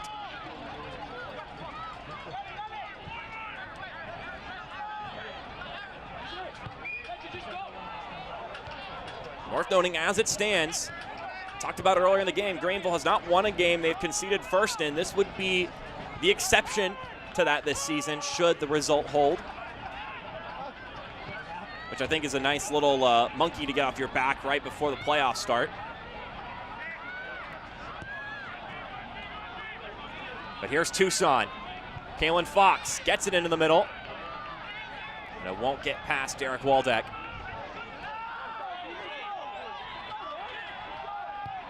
Evans with the long ball. Well brought down by Gavilanes. That ball's like a magnet on his foot.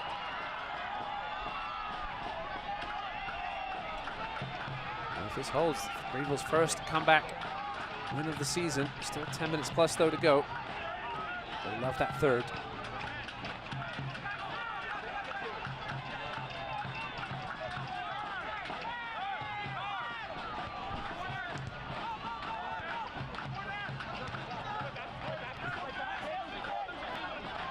Speaking of the MLS Next Pro Eastern Conference Final, Mark, on tomorrow, Greenville fans might be wanting to pay attention to that. Abdi Mohammed, former Triumph man, maybe taking the pitch for Columbus Crew 2. Joel Delgado coming into the game and being called for the foul.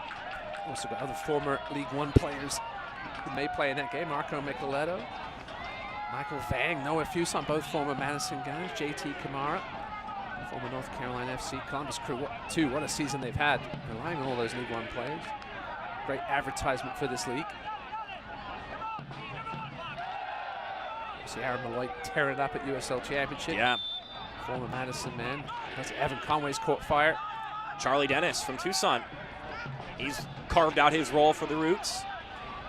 I'll be doing the San Diego Loyal game later. Evan Conway probably featuring in that one, although Loyal pretty much clinched second place in the West, so maybe rest some of those starters.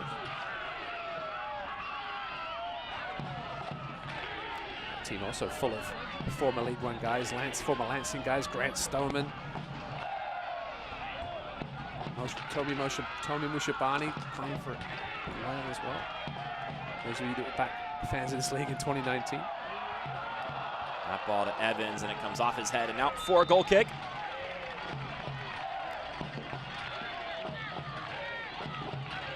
We're going to get 2 more Greenville substitutions.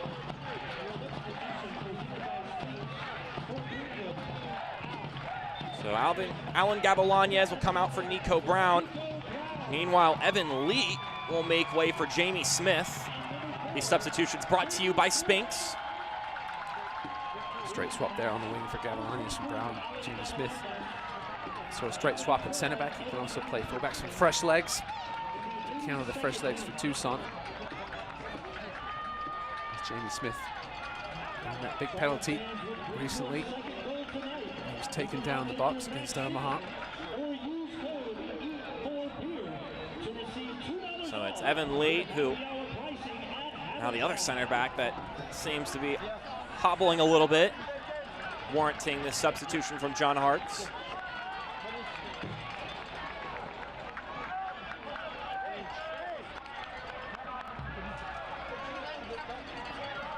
So he'll make his way off. And Jamie Smith will come on for his 16th appearance of the year, the Englishman.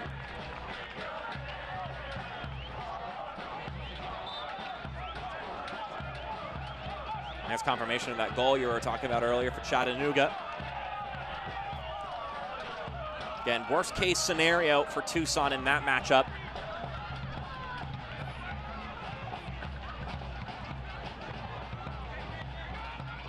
Delgado sends it into the middle.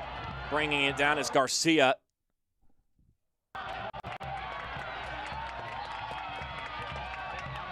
Ibarra is able to get to Brown. And that one will get tapped out. Can't watch the match? Turn on SiriusXM FC 157, North America's only 24/7 source for engaging soccer talk, including USL All Access Tuesday nights at 7 Eastern. Plus hear live matches from the USL, MLS, English Premier League, and more, all on SiriusXM FC 157 and the SXM app.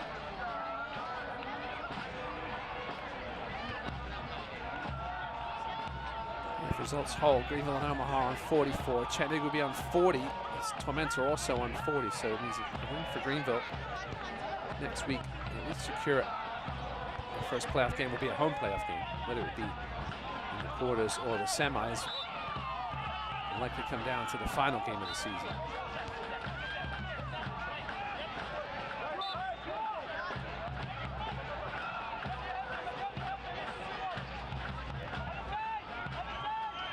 Greenville's eyes will certainly be on Richmond Tormenta tomorrow.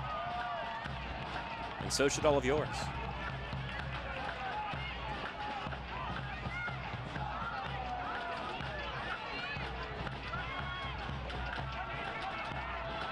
Here's Kalen Fox. Lost that one with much too extra power. We got a late goal in North Carolina, Mark. NCFC have equalized. Wow. Against Union Omaha with less than 10 minutes to go.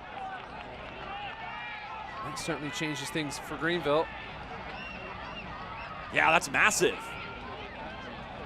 It's also massive for North Carolina because that, if I remember, mathematically keeps the window very slightly open. Omaha do have the goal difference edge against Greenville. I was thinking perhaps do with at least one more goal here tonight. Get themselves even with Omaha. Actually, I think if the results hold, it would be even. If these standings, the live standings have updated goal difference or not. Tucson aren't done here, though. They're a very dangerous team still. Plenty of players who can turn this game into a tie very quickly. 5 minutes to go. Tucson need 3 points to reasonably keep their playoff ambitions alive.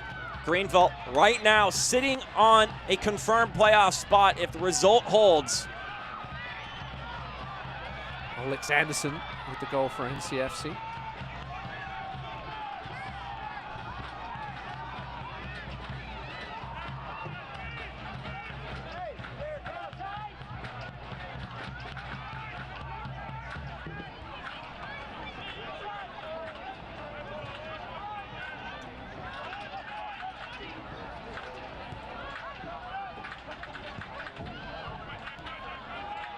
I actually think North Carolina needs a victory in order to stay alive, but alas.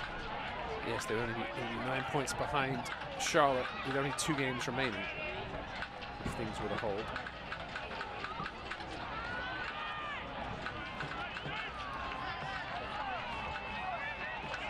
But it's significant for Greenville. And also, if you want to get a win, you have to score the equalizing goal first. Certainly a meaningful goal in the implications of the USL League One playoffs. If Greenville win next weekend, that secures them second place. As long as Omaha doesn't match them, obviously. They'll have to match that win.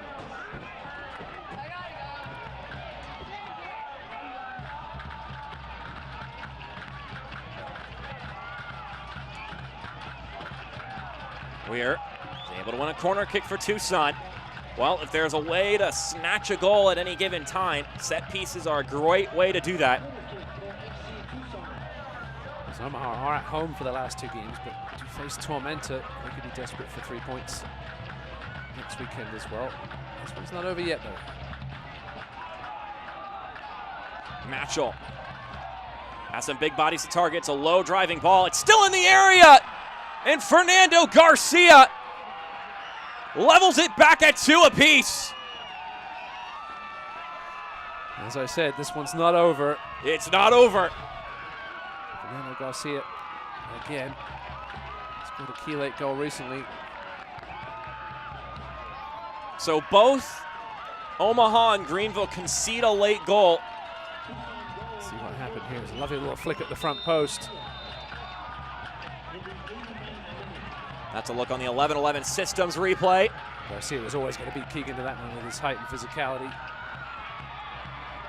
It's Garcia's 4th goal of the season, which now surpasses his total last year with the Des Moines Menace.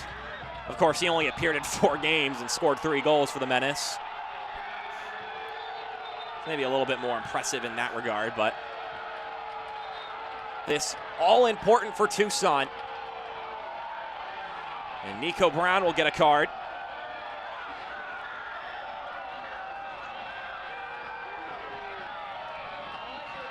Chaos continues, Mark. The chaos continues. I couldn't have put it better myself. So we start making predictions for next week. Up pops Fernando Garcia. Yeah, I think the USL changed again. The USL League One soccer gods were laughing.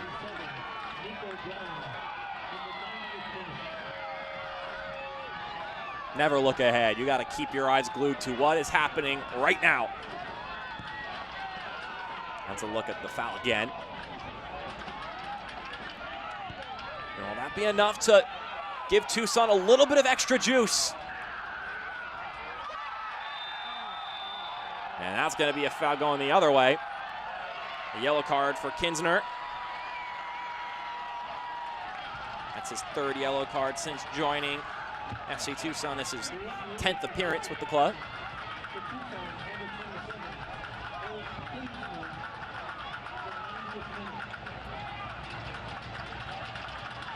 So we get into stoppage time, brought to you by Engineered Sleep, the best handmade mattresses in town. Visit engineeredsleep.com for better sleep. 4 minutes, a lot of time. A yellow card for the Greenville bench, perhaps. Somebody over there going into the book. So it is a confirmation, the Greenville bench getting booked there. Is there one more twist left in this one? It'll be smart. No one's there for it except for Tucson. Garcia somehow gets that one away. And then Matchell suffering a tug from Ibarra, and that's a booking easy. His 2nd of the season. That's a good one, though. Ibarra slowing down the transition. He knows this point may turn out to be critical. As they call it, a professional foul.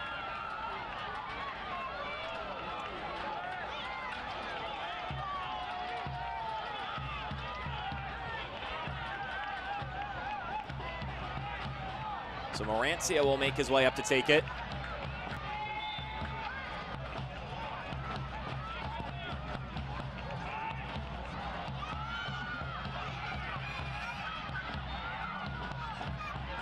There's Brown. Chips it forward for Ibarra.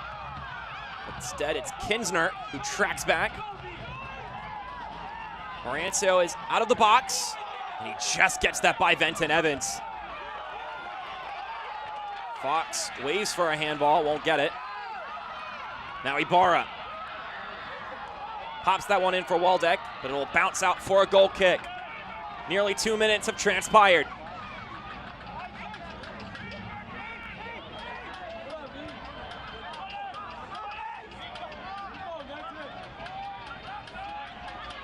So here it is again.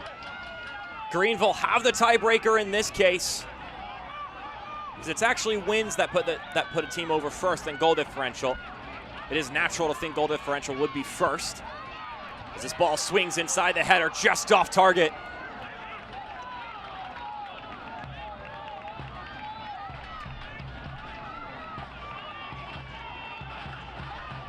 Doesn't mean now 3 points separating 2nd and 6th. Wow. And tomorrow for Tormenta could move them up into 2nd. Absolutely. 5 out of the 10 teams in this league with 11 teams with 10 or 11 wins. Marancio gets to that one, and he'll boot it right back up the pitch as we hit the final minute of this game. Do we have one more magical moment? It could be Kalen Fox. Doesn't get that one far. Kinsner will give the captain another go at it. This service makes it a little bit further. Evans just has to clear it away. Tucson trying to keep this magical run going. Their undefeated streak still intact, but they want more than that.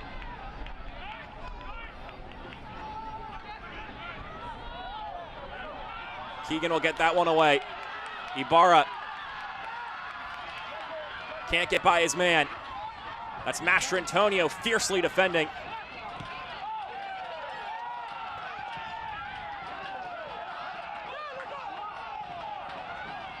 So we've hit 4 minutes. This could end any moment.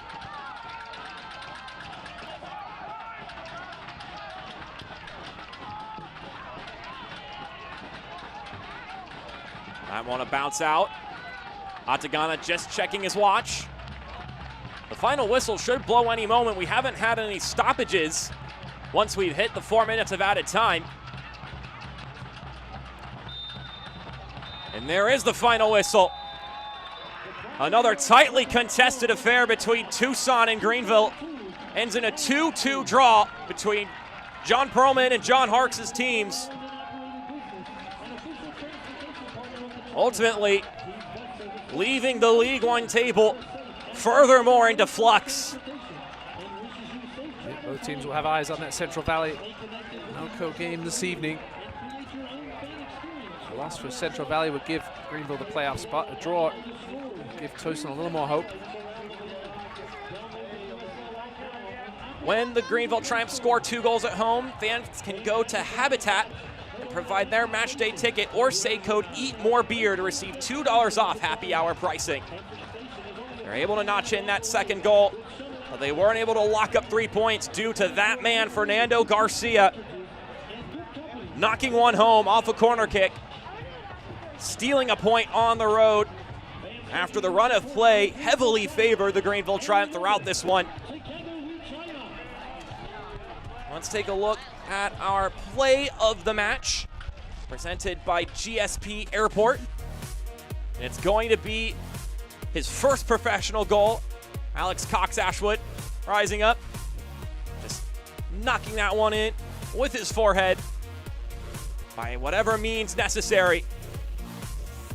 Marancio, whether it was his hand or the ball hitting the crossbar, it disrupted his action and resulted in that moment. And then there is our save of the game, presented by Bravo One Protection.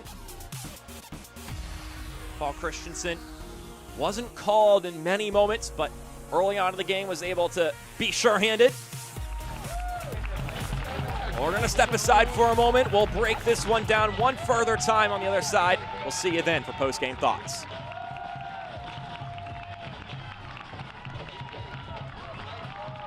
It's not about building a home in just 30 hours for a deserving family with Habitat for Humanity, or about building homes for a national television competition. It's about building memorable experiences with our community, team members, and trade partners that will last for a lifetime.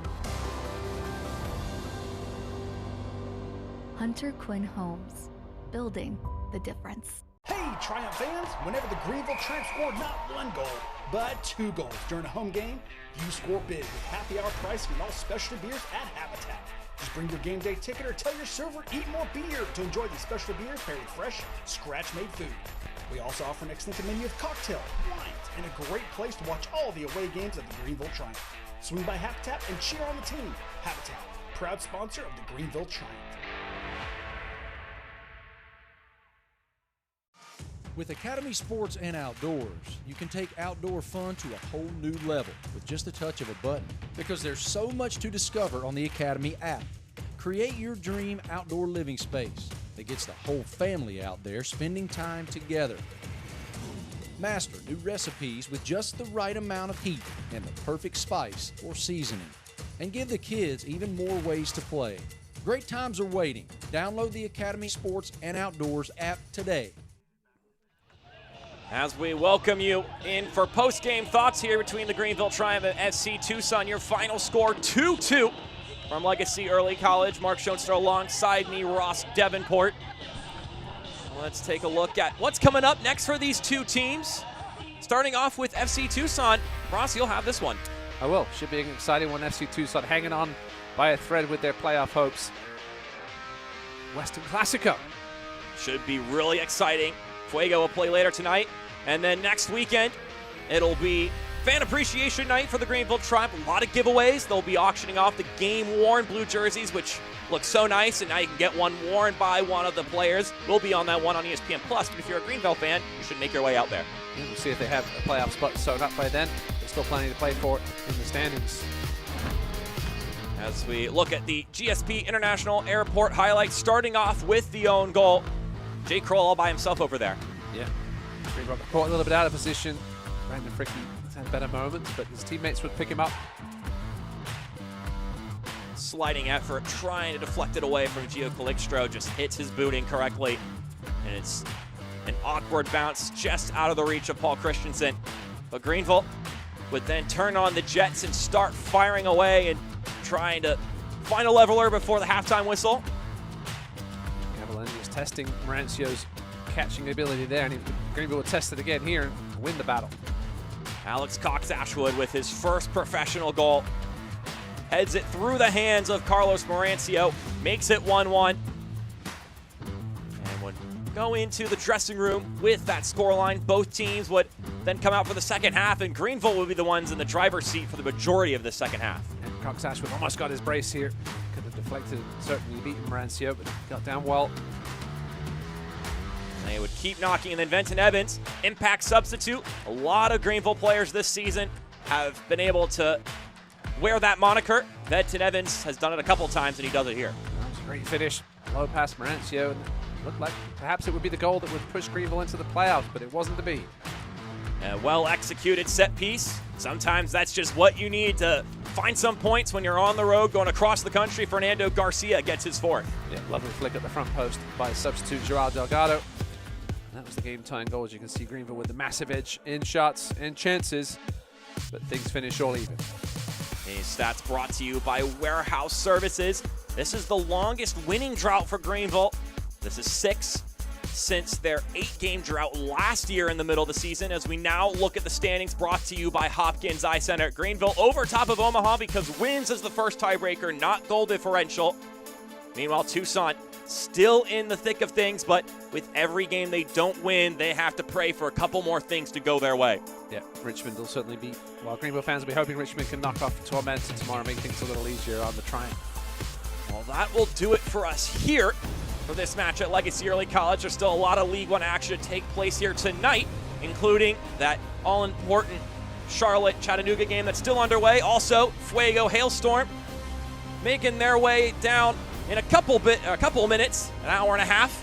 For our entire broadcasting crew, my name is Mark Schoenster saying thank you for tuning in. We'll see you next time here on ESPN+.